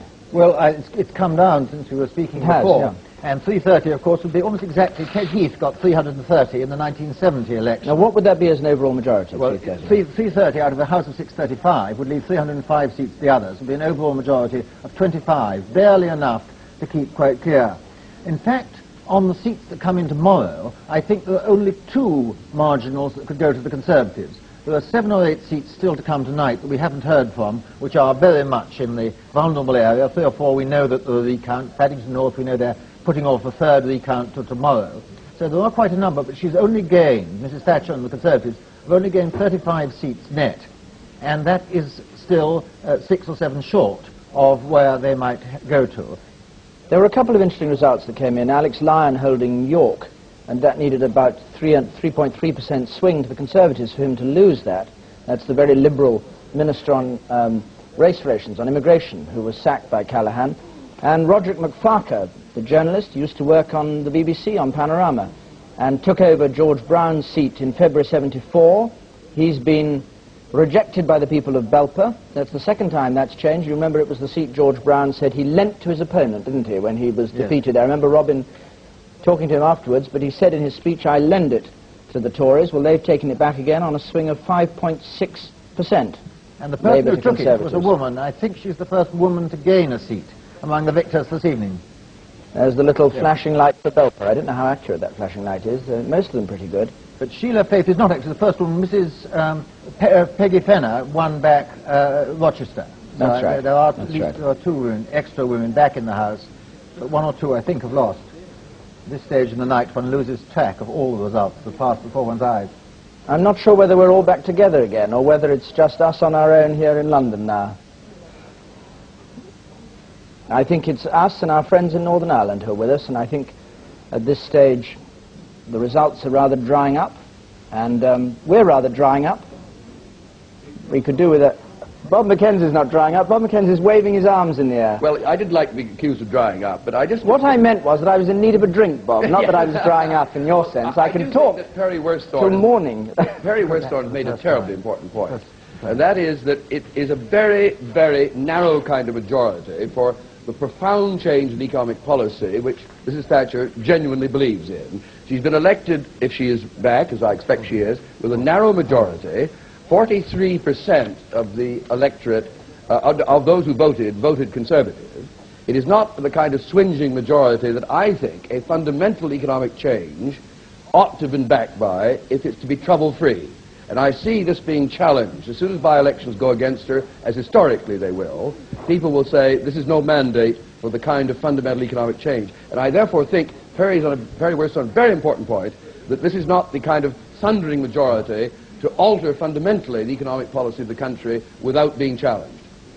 Conservatives have gained Southampton test. Well, of course, Mrs. Thatcher has said, hasn't she, that it's the whole climate you've got to change, and she's made no bones about what she wants to do and what she would do if she had a majority. It's just that it is a problem unless you have the kind of 100-seat majority that Macmillan had or that Harold Wilson had in '66. You have a little more authority. Wilson's big majority of getting on for 100 faded away within 3 or 4 years, and he was losing by-elections all over the place. And I think that is a problem.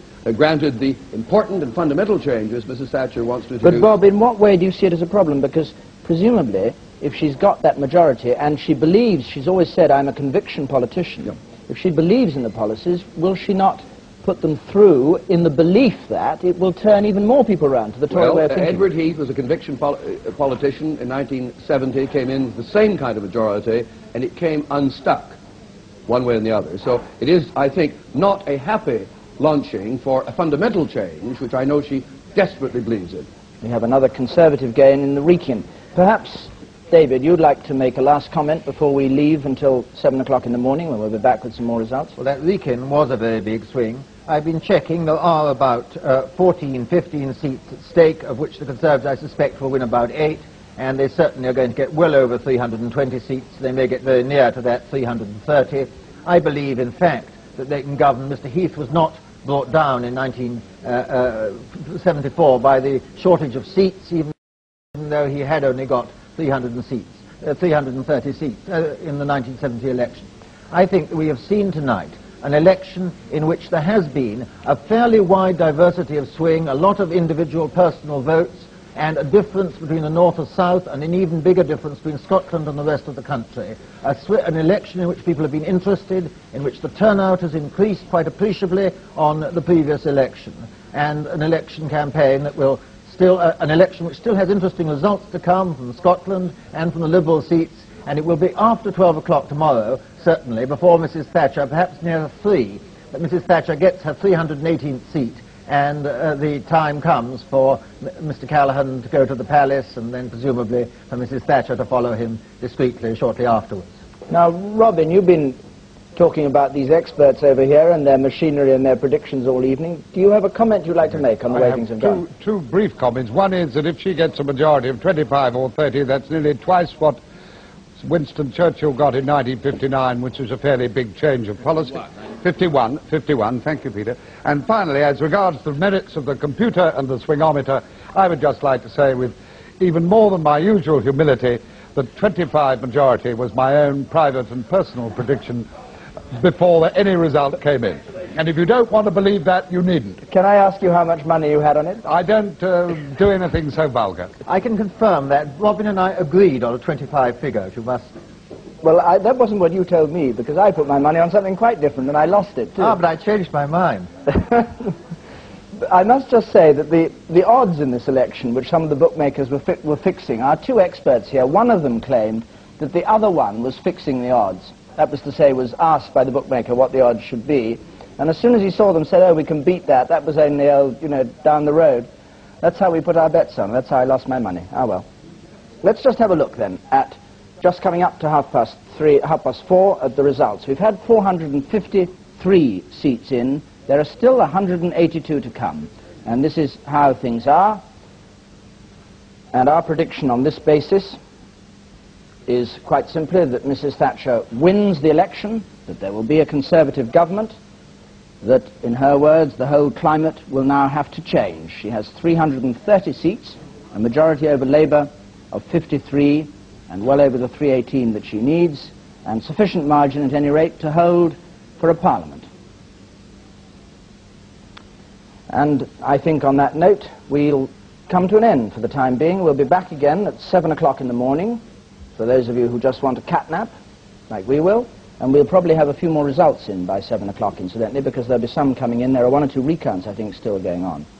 But that apart, there's nothing more to say, except that tomorrow is another day. We should be talking to the politicians, those who have now seen defeat not staring them in the face, but actually happening. We should be talking to some of the people who, during the election, have been spelling out what Mrs. Thatcher proposes to do if she does form a new government. We may indeed, if we're lucky, be hearing from Mrs. Thatcher herself, who has been talking a great deal these last few days about, she said, I'm a reactionary, there's a lot to react against. She talked about the changes that she intended making. She talked about tax cuts. She talked about putting the football in front of people, and they might be able to, some of them not kick it, but others would.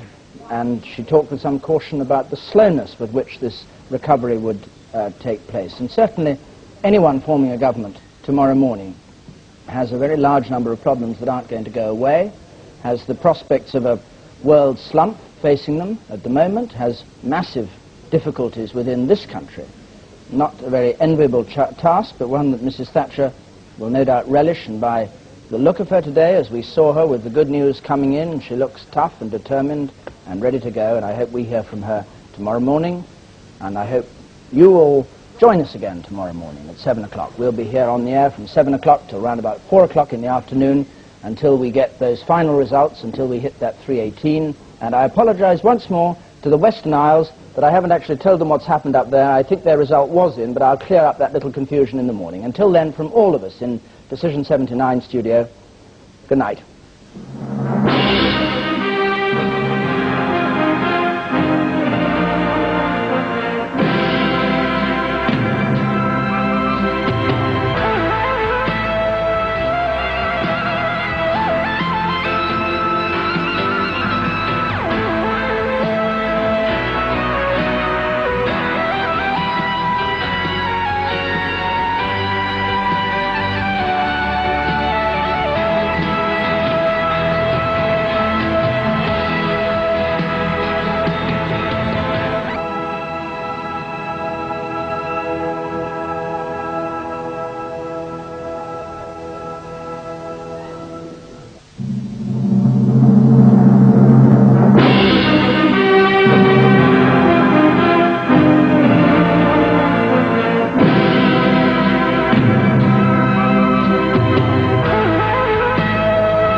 Number 19 Flood Street in Chelsea, the home of the next Prime Minister of Great Britain, on a sunny morning here in London, 7 o'clock, May the 4th, 1979, a place that will have all the journalists in the world out there later on to get the first glimpse of Mrs. Thatcher as Prime Minister. And the man that she's defeated has come up overnight from Cardiff and a moment ago arrived at number 10 Downing Street. Mr. Callaghan, who fought this fierce campaign, fought almost on his own a lot of the time, led the Labour campaign, and at the end was defeated, going into number 10, and we'll see him no doubt later, round about midday or a bit afterwards, coming out of that doorway and going to Buckingham Palace to tender his resignation to the Queen. Well, good morning. Britain has, no doubt, its first woman Prime Minister, even though she, cautious as always, will not admit it until the figures behind me show 318, the figure that she needs. It's a historic morning for Britain, and we'll be reflecting it with news and reaction from all the way across the country.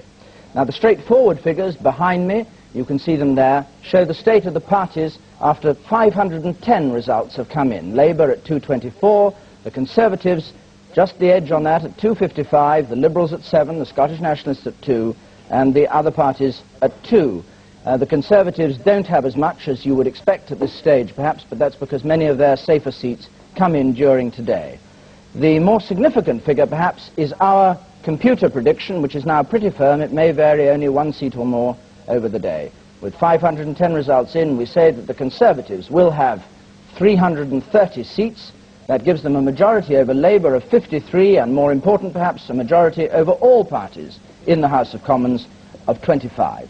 And that is why we are certain that Mrs. Thatcher is to be the next Prime Minister and the first woman Prime Minister in Great Britain. Sue? Well, over the next 2 hours, we'll be bringing you expert comment on that situation and reaction from top politicians. In our election studio here is Robert Mackenzie with his swingometer and his insights into a Thatcher government. We'll be going again to number 10 Downing Street, where we hear the Prime Minister has arrived, as you saw just now. Early morning commuters at London's Liverpool Street Station will be giving us their views as they make their way to work. And much further afield, we'll be going to Scotland and Wales to ask what happens to nationalism now. Moment, let's just see the Labour gains that there have been so far. From the Conservatives, first of all. Those are, apart from Glasgow Cathcart, all by-election gains, and from Plaid Cymru, Carmarthen. So 8 seats in all. Now, what else have we got this morning? We've got the Irish vote, of course. We haven't had anything from Ireland yet, and we won't get anything till after midday, probably. We've got the Irish vote, and we also have the most marginal seat in the country last election, Blythe, which is a fight between 2 Labour people.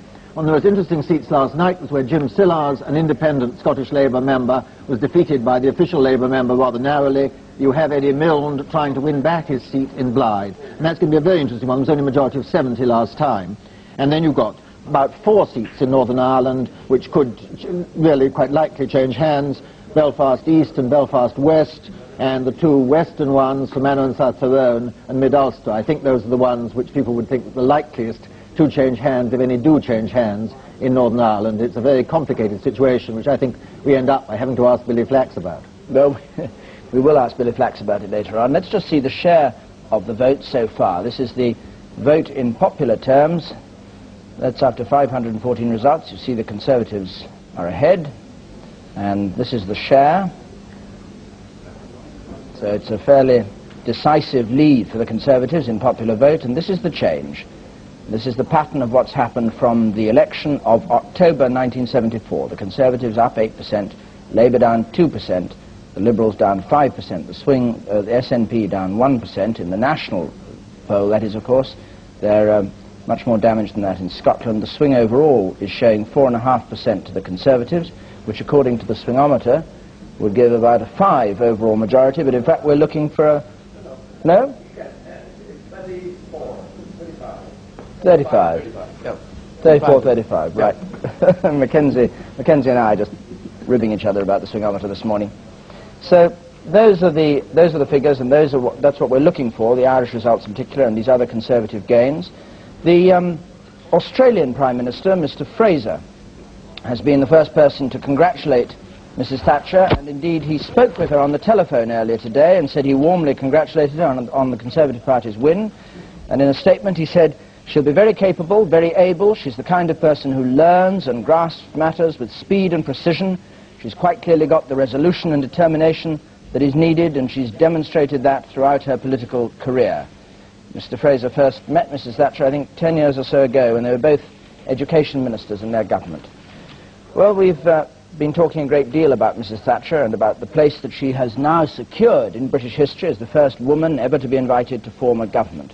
And the job of being Prime Minister, of course, brings the bonus of one of the most famous addresses in the world, number 10 Downing Street, which is a far cry from North Parade, Grantham, which was the place where Mrs. Thatcher was born. For the first 18 years of my life, I lived over the shop which my father owned and ran. That the job you do is fundamental to the future of Britain.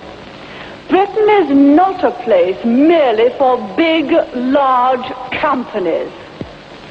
It is a place where many private people have in the past and should in the future be able to show and develop their own initiative on behalf of the people.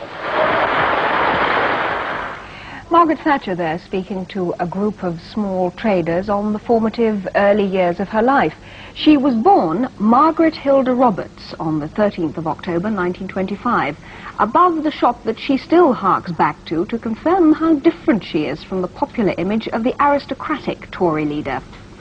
Her father, Alfred Roberts, while being no aristocrat, was what in those early days would have been called a pillar of local society.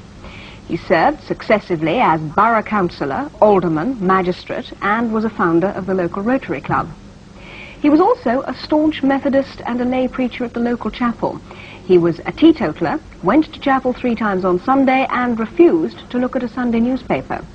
Well, such principles have, more often than not, formed the cornerstone of solid Labour beliefs, but Alfred Roberts was more inclined to the Liberals.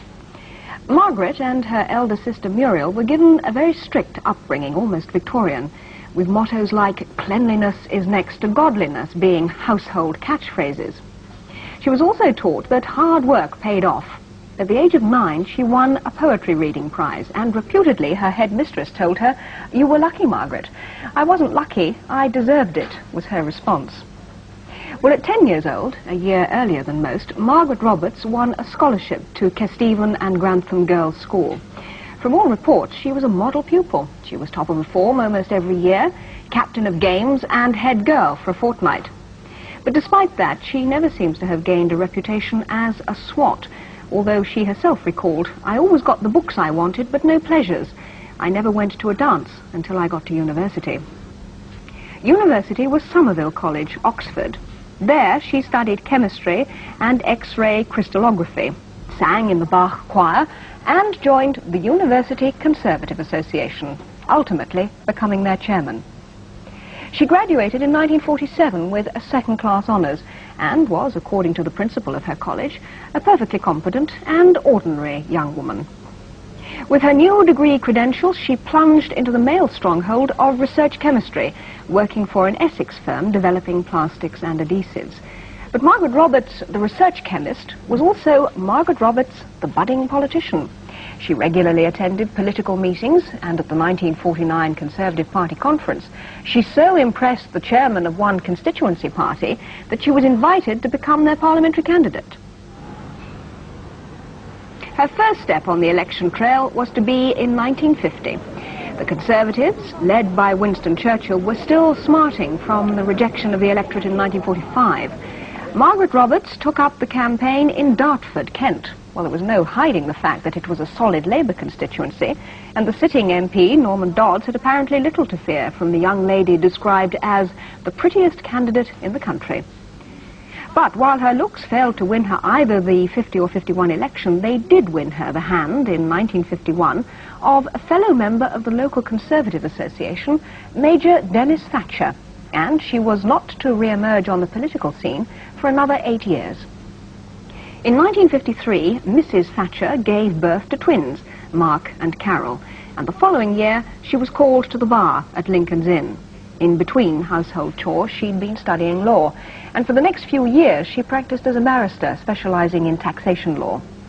But the pull of politics proved too strong, and in 1959, at the age of 34, Margaret Thatcher was duly elected Conservative member for Finchley, a seat that she's held ever since. By 1964, she was on the opposition front bench, but she had to wait another 6 years to reach cabinet status. Her job in Edward Heath's government was Secretary of State for Education and Science, and it was certainly one of the hottest political potatoes Mr. Heath could have handed to her. In what she called her pursuit of excellence, she stopped short the previous Labour government's policy of comprehensive education. But it wasn't this that gained her notoriety. It was what was seen as an attack on an almost sacred British institution, free school milk. In making children pay for their milk, she won for herself the dubious title of Snatcher Thatcher, but Mrs. Thatcher was unrepentant. Most parents can afford to provide their own children with milk or to give them money to buy milk. They can't, in fact, provide the school buildings. That's my job, and I think it's rather more important that that job should be carried out by me with the help of the rates than that we should have all school milk on rates. Mrs. Thatcher's time in that job was, to date, the only ministerial experience she had.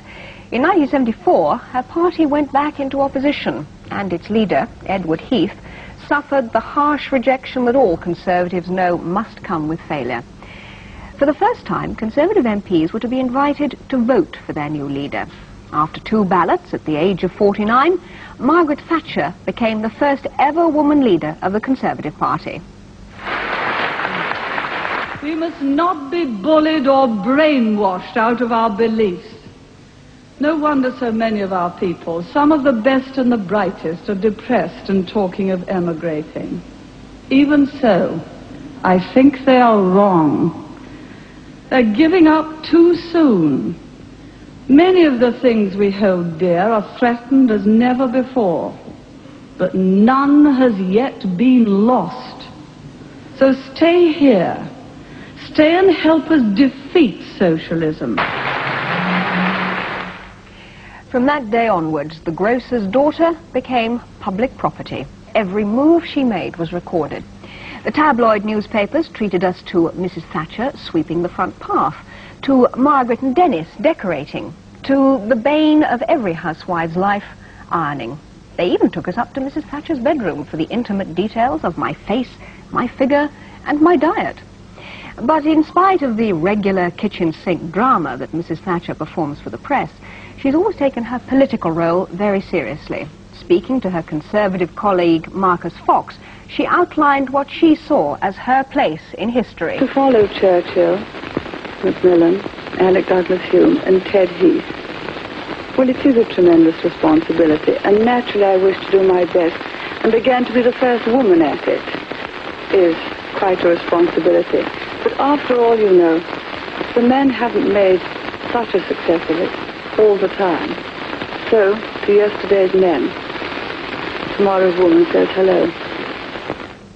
Well, we're keeping an eye on number 10 Downing Street, where in the sunshine and the cold, as all the reporters keep saying, we're quite warm here in the studio. There's a crowd waiting, there are ministerial cars ready at some point today, probably sometime after lunch, to take the Prime Minister to Buckingham Palace to proffer his resignation. But any development there, and we'll be back. We're used to that picture of a policeman standing outside the doorway. If there's any movement, or if the Prime Minister himself comes out, or anybody arrives, we'll go straight down there. And at the same time, we're at Flood Street in Chelsea, Mrs. Thatcher's house. Inside there, she's waiting, no doubt watching these results, waiting for the moment when she gets 318 and knows for a certainty that she is to be the next Prime Minister. Massive crowd of people outside there getting pictures of her. She comes out, but again, any movement at Flood Street and we will go straight over there. Now we've got a statement from Joe Gormley and a statement from Rhodesia on Mrs. Thatcher's election. Let's take the miners' leader Joe Gormley first. He said he viewed the Tory victory with great disappointment. Just when we've got things going right for Britain, we're changing horses in midstream. I'm very disappointed with the attitude of the British electorate. But I respect democratic procedures, and we'll seek an early meeting with the new energy minister, whoever it may be, to seek cooperation on plans for coal. But he added that he'd been in the game long enough to know that election promises were not always fulfilled in government. And in Rhodesia, and as in South Africa, there was no doubt great pleasure that it's not a Labour government that's been returned. There's some disappointment that David Owen didn't, as the South Africans might have hoped, get his comeuppance and be defeated in Plymouth Devonport. The Rhodesian leaders have had a rather muted reaction. Prime Minister Ian Smith, who's going to hand over to Bishop Muzorewa in a few weeks' time, told reporters it offers a bit more hope, not only for Rhodesia, but especially for Britain. And Bishop Muzorewa said the important thing was to have a change of British Foreign Secretary. David Owen and Mr. Smith said Muzorewa have personal differences which prevent any rational British approach to the new situation here. So obviously they're hopeful that something will come out of this. We have had, we've said before that people were voting twice yesterday, and we have had a curious result, one of the first results in local elections, which was in Coventry, I think, and David's got details of it. Well, it's not, I think it's one that's going to be repeated several times over today. That is to say, in Coventry there was a 7% swing from Labour to Conservative in the parliamentary election. But the council candidates coming up had been elected in the very low point of Labour's time in 1976.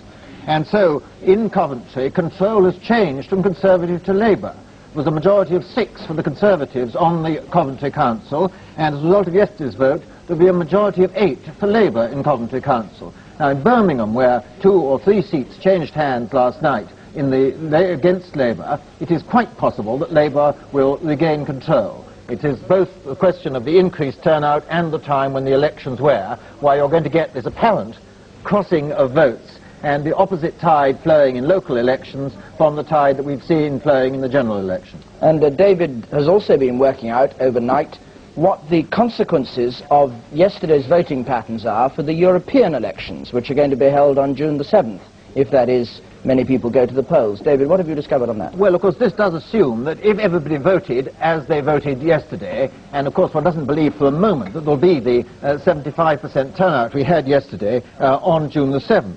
But if everybody did vote just as they voted yesterday, the Conservatives would get 47 of the 81 seats. There would be 3 Ulstermen, presumably two from one community and 1 from the other. There would be 30 Labour candidates, members elected to Europe, and there would be 1 seat we can't really say, which is Highlands and Islands, which might in fact quite likely go to the Liberals. We haven't had any results from that area of the country, so we can't say anything about it. Well, now, we'll go across to Angela Rippon in just a moment. You mustn't think when you see her that she's a quick change artist. She was dressed differently when she was doing the profile of Mrs. Thatcher, but it was her own recipients that had her recording that yesterday. So we go now to Angela for more on the Essex survey, which has been our study. Well, this morning our special survey on why people voted the way they did may have just a small message of caution to the advertising men who've been promoting the Labour and Tory politicians, because the voter has been beset by people who wish to persuade him to vote one way or the other. Well, having spent a good deal of money on poster campaigns, the 2 main parties may be interested to know that they changed the minds of practically nobody. But the party's television broadcasts did have an effect. 11% of people who voted Conservative said that they were influenced in their decision by a Conservative election broadcast. 15% of Labour voters were influenced by a Labour broadcast, and 29% of Liberal voters, not surprisingly, by a Liberal broadcast. Now, it may not pass your notice that the Tories spent most on their publicity and the Liberals least. Saatchi and Saatchi, please note. And David Steel will be pleased. At least twice during the campaign, he attacked the 2 main parties for packaging themselves, he said, rather like fish fingers. Now, Mr. Callaghan in Cardiff this morning mentioned the variation in swing between the British regions. Indeed, it's become one of the more familiar stories of this election. In Scotland, there was a swing in favour of the Labour Party, presenting the Scots with the irony of being governed by a party that they'd voted against in the polls. The difference in Scottish opinion is shown in the survey. In England and Wales, 26% of voters mentioned unemployment and jobs as a key issue, while in Scotland, 42% felt that it was a key issue. Jobs, you must remember, were a major plank in Labour's election campaign. Mr. Callaghan's personal popularity was much greater in Scotland as well. He led Mrs. Thatcher throughout the campaign all over Britain, and yesterday our survey put that lead in England and Wales as 3%. But in Scotland, it was as high as 27%. Mrs. Thatcher was even behind Mr. Steele in personal popularity in Scotland. Now, there's also been a much smaller swing to the Tories in the north of England. This has already led to some discussion during the night about 2 nations. The suburban, entrepreneurial south against the industrial, working-class north. Now, in our survey, people were asked which was the best party for dealing with strikes. In the north, Labour had a 10% lead over the Conservatives on this issue, while in the Midlands, the Conservatives had a 17% lead, and in the south, a 7% lead on dealing with strikes. In the latter stages of the campaign, the Conservatives raised the issue of extremists in the ranks of the Labour Party. And on Tuesday, on the BBC's programme Nationwide, Michael Foot was challenged on this by Michael Heseltine for the Conservatives. And this does seem to have had some effect, because 14% of Conservatives who defected from their party and voted elsewhere mentioned Tory extremism as a reason. But as many as 20% of Labour defectors said that they had left because of extremists in Labour ranks. Now, it might seem indeed unfitting on the morning after an election to discuss who might succeed the defeated leader. Mr. Callaghan has said during the campaign that he intends to see the new Parliament out. But the question about his successor was put in our survey, and the answer gives a clear indication of who Labour voters prefer. 36% prefer Mr. Healey, 15% Mr. Benn, 14% Mr. Foote, and 14% Shirley Williams. Well, finally, Mrs. Thatcher is unlikely to have too many problems pushing through some of her manifesto promises, because there's a remarkable support, and not only from her own supporters, for some of her main commitments. In our survey, there's 91% support for banning secondary picketing, 90% support for a free vote on hanging, 80% support for selling council houses, 60% for withdrawing social security payments to strikers, and 57% support for cutting the top rate of income tax.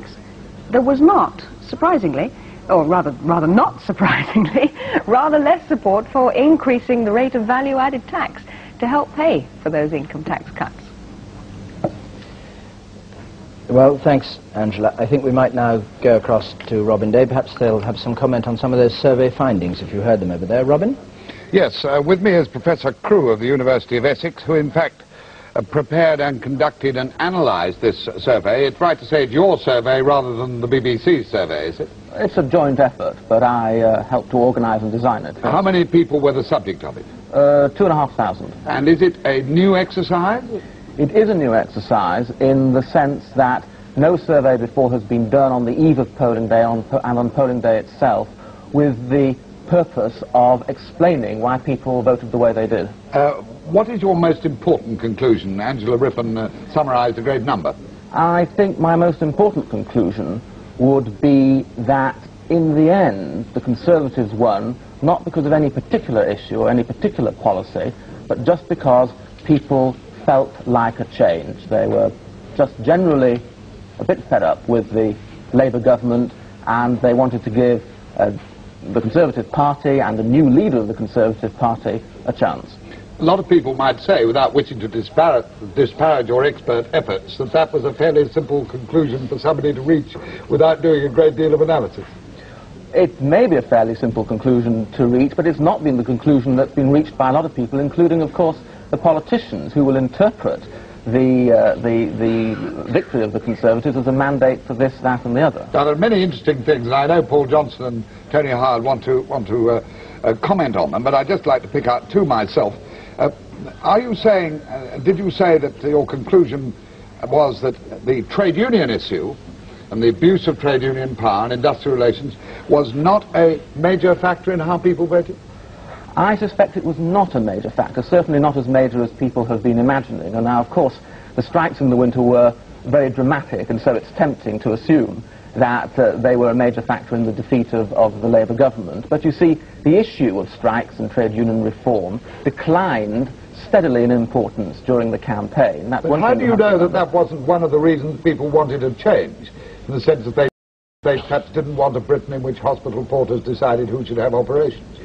Because if that was an important reason for voting Conservative, you would have expected the issue to at least remain at a similar level of importance during the campaign, but it didn't. And then just hold on a moment, I'll bring you in just a second. Yes, there's a second factor, which is that the lowest swing to the Conservatives were precisely in the areas that were hardest hit by the strikes, namely the northeast and the northwest. Could I just ask one other point? You say, let me see if I've got it right, that more Conservatives were worried about extremism in the Labour. Could you put that point, the point on extremism, because I still haven't got it clearly. The point about extremism is that more of the people who switched away from Labour to another party mentioned Labour extremism as a reason than was the case amongst those who switched away from the Conservatives mentioning Conservative extremism as a reason. But did your survey assume that there is an equivalent in the Tory party of Trotskyite extremists in the Labour Party, militant Trotskyites? No, the survey didn't assume that, but you must remember that the Labour Party was constantly saying during the campaign that this was the most extreme Conservative Party for many years, that Margaret Thatcher was on the extreme wing of the Conservative Party. Part of Labour rhetoric and propaganda was to talk about Conservative I don't remember any Labour spokesman suggesting that Margaret Thatcher was the equivalent on the far right of the Tory party of militant Trotskyites in the Labour Party. No, they didn't suggest that, but certainly if you, for example, listen to the speeches of trade union leaders at some of the trade union conferences, they would talk about this being the most extreme Conservative Party since before the war and so on. Paul Johnson, this is a very interesting survey. What strikes you as particularly important from its conclusions that you would not have expected? Well, I think this, saying that industrial relations was not important, I think this reflects the fact that both the main parties were very chary about bringing that issue to the forefront, because both of them stood to possibly to gain, but also to lose very heavily on it. And I think by almost a tacit agreement, they kept the unions out of the forefront of the campaign, and that is why I think this survey brings out that particular finding. But that doesn't mean to say that the voters are not very, very concerned by this issue. But the Labour Party, one of the Labour Party political election broadcasts did emphasise in caption form on the screen that they were going to deal with secondary picketing under the Concordat and the closed shop and strike ballots and so on. So they were emphasising the same sort of reforms, though in a different kind of way, without the law. Yes, but it was brought forward rather in an ecumenical manner.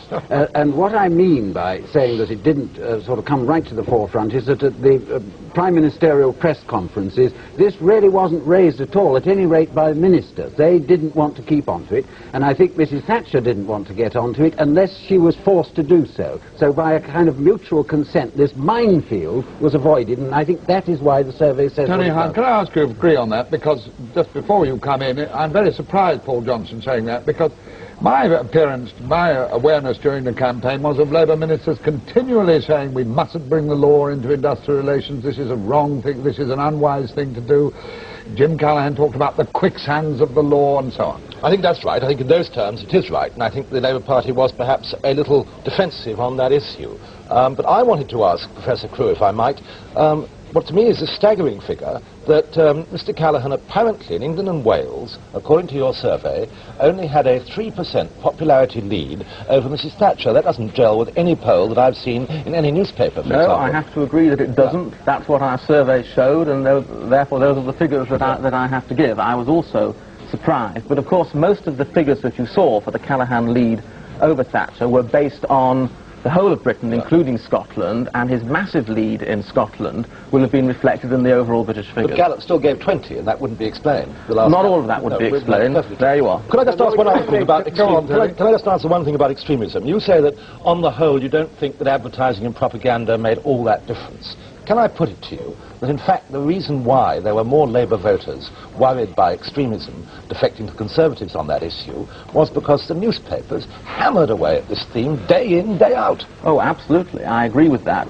When I said that I didn't think that advertising had much effect, I was really referring to the party political broadcasts, where I think that especially the Saatchi and Saatchi broadcasts did not bring the benefits to the Conservatives that you might have expected given the enormous amount of money that was invested in them. Paul, do you agree with what Tony was saying about the press hammering away about Labour extremism, in view of the fact that the press were in duty bound to report the stream of distinguished Labour defectors who mentioned this issue as very important, namely Lord Robins and George Brown and others?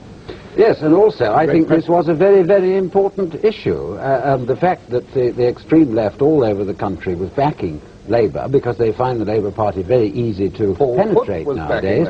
I carefully went through all the extremist press during the election, and there's no doubt they were backing the Labour Party. You went through the Tory press? No, I went through the extremist left press, of which there is no Tory equivalent to my knowledge, and there's no doubt this was a very important issue. Daily Mail makes a very good shot at it.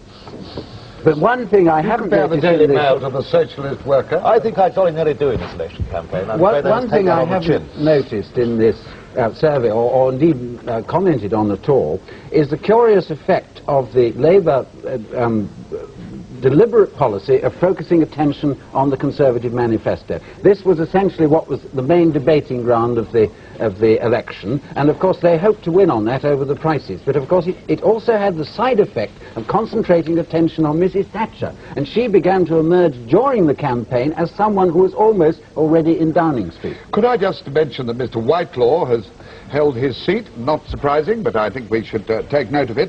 Coming back to Professor Crewe's survey, who were the people who swung most to the Tories during the campaign, according to your results, and why?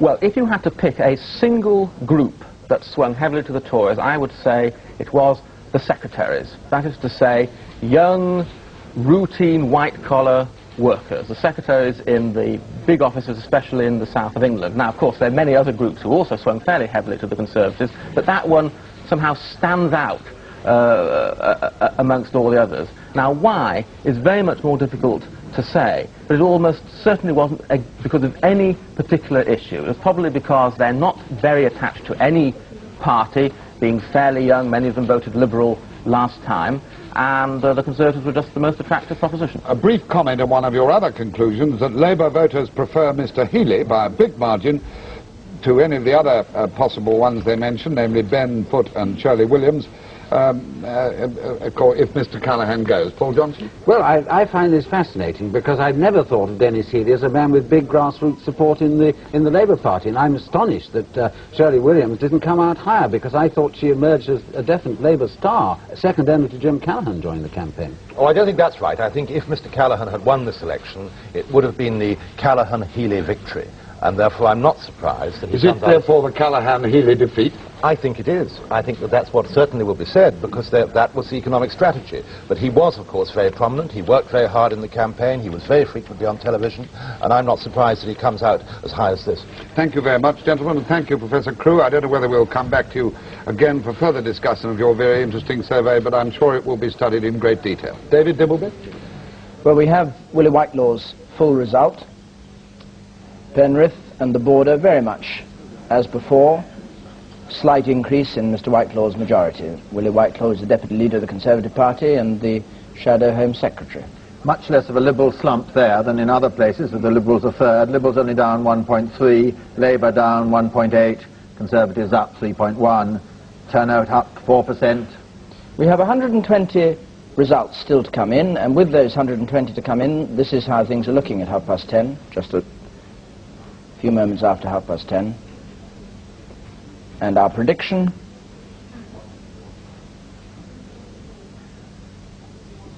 so there's still some way to go before Mrs. Thatcher reaches the 318. We're predicting she's going to go as high as 337 when all the results are in.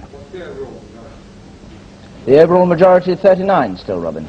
Figures are different. No. Oh, all right. 39. I'm reliably assured by Dr. Butler, who keeps me in check on these complicated mathematics. Well, now, it's just after 10:30. David, you've got a couple of points you might just pick up. Well, one, I understand that Middlesbrough Council, the local council, has been held by the Labour Party, though with a reduced majority. On the other hand, there's a fascinating figure from Coventry South West, where Labour lost the seat. There was a 10% majority against Mrs. Wise. But in fact, in local elections, they did even worse. There was a 17% majority for the Conservatives. And in the light of the discussion we've just been having, here was Mrs. Wise, very well known as a very left-wing member, a very activist left-wing member, but she in fact ran ahead of her local council candidates.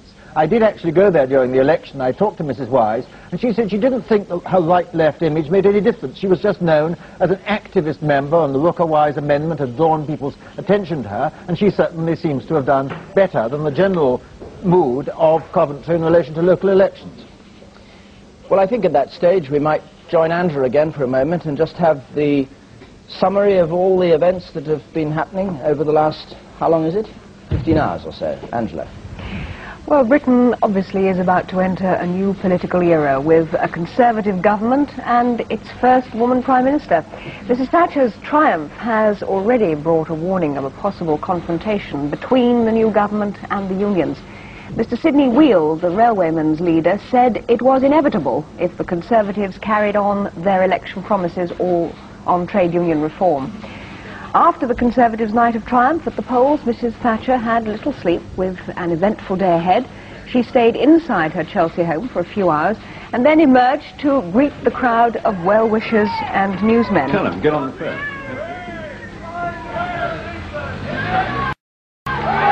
By this time, Mrs. Thatcher knew that her party was heading firmly towards the overall majority. The Conservative gains had been mainly at the expense of Labour.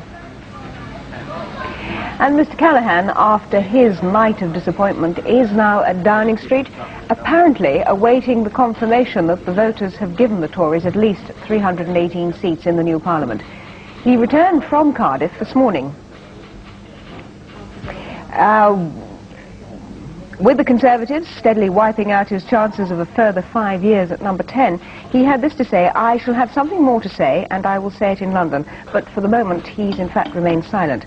And if Mr. Callaghan admits defeat later today, then he's expected to see the Queen to offer his government's resignation.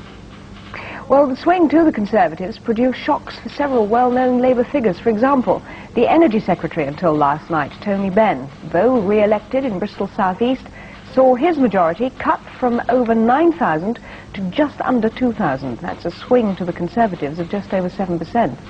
And Mr. Sam Silkin, Attorney General in the last government, had his majority at Dulwich slashed from nearly 7,500 to just under 122.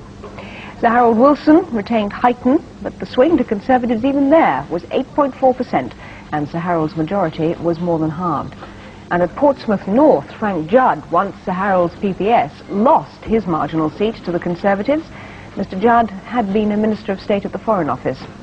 But Mr. Roy Mason, the Northern Ireland Secretary under Mr. Callaghan, held his Barnsley seat with a still substantial majority of well over 22,000. That's down only about 2,000, despite a swing to Conservative of nearly 4%. And the Employment Secretary, Albert Booth, actually increased his majority at Barrow-in-Furness by about 400 to 7,700. For the Liberals, hopes of a substantial wedge of MPs to break up the two-party dominance soon evaporated. They failed to make headway in most of the seats that they'd hoped to capture, but did far better in the constituencies that they already held. Mr. Seal, for instance, had a personal triumph in Roxburgh, Selkirk and Peebles, increasing his majority substantially. But there was a dramatic defeat for Jeremy Thorpe, beaten into second place at Devon North by a 12% Tory swing. Mr. Thorpe saw a 6,500 majority overturned by the Conservative Tony Speller. Mr. Thorpe, asked if he was shocked, replied, "One should never be in politics if one cannot accept defeat." On his future, he said, "I think you will find it very unlikely that I shall retire from politics." David Alton retained the seat that he won in the by-election at Liverpool Edge Hill, and there were wins for Cyril Smith, Clement Freud and Stephen Ross. World reaction to the prospect of Mrs. Thatcher at number 10 is just beginning to come in, and among the first leaders to comment officially was the New Zealand Premier, Mr. Robert Muldoon. He said Mrs. Thatcher would be a magnificent Prime Minister, and he hoped to meet her in London early next month. The Australian Prime Minister, Mr. Malcolm Fraser, described Mrs. Thatcher as a woman with resolution and determination. He said he had already given his congratulations to the Tory leader. And a short while ago, the former Rhodesian leader, Mr. Ian Smith, added his comment. Mr. Smith, who hands over power to Bishop Abel Muzorewa in a few weeks' time, said it offers a bit more hope not only for Rhodesia, but especially for Britain. Bishop Muzorewa wasn't immediately available for his views. David. Angela, thanks. Well, perhaps we should now turn our attention for a moment to the seats in Northern Ireland, which won't be declared for a bit. There was no counting in Northern Ireland yesterday for security reasons. It's all taking place today, and in any case, it's always the second day before we get the Irish results. And we perhaps ought to look with Billy Flax, the political correspondent in Belfast, at what's likely to happen there, a part of the world where the voting is almost entirely sectarian between Protestant and Roman Catholic, and changes in seats are because of splits within the Protestant or splits within the Roman Catholic community. If that's not too crude a way of putting it, Billy, is that about right? Well, I think that might be a somewhat of an oversimplification now, because there is a growing center in Northern Ireland politics. But I think there are only really 4 seats which are of special interest in Northern Ireland today. Those are East Belfast, where William Craig, the ex-Stormont minister, is defending himself against a very strong challenge from the leader of the Alliance Party and from a candidate from the Revenue and Paisley's Democratic Unionist Party. Then we have an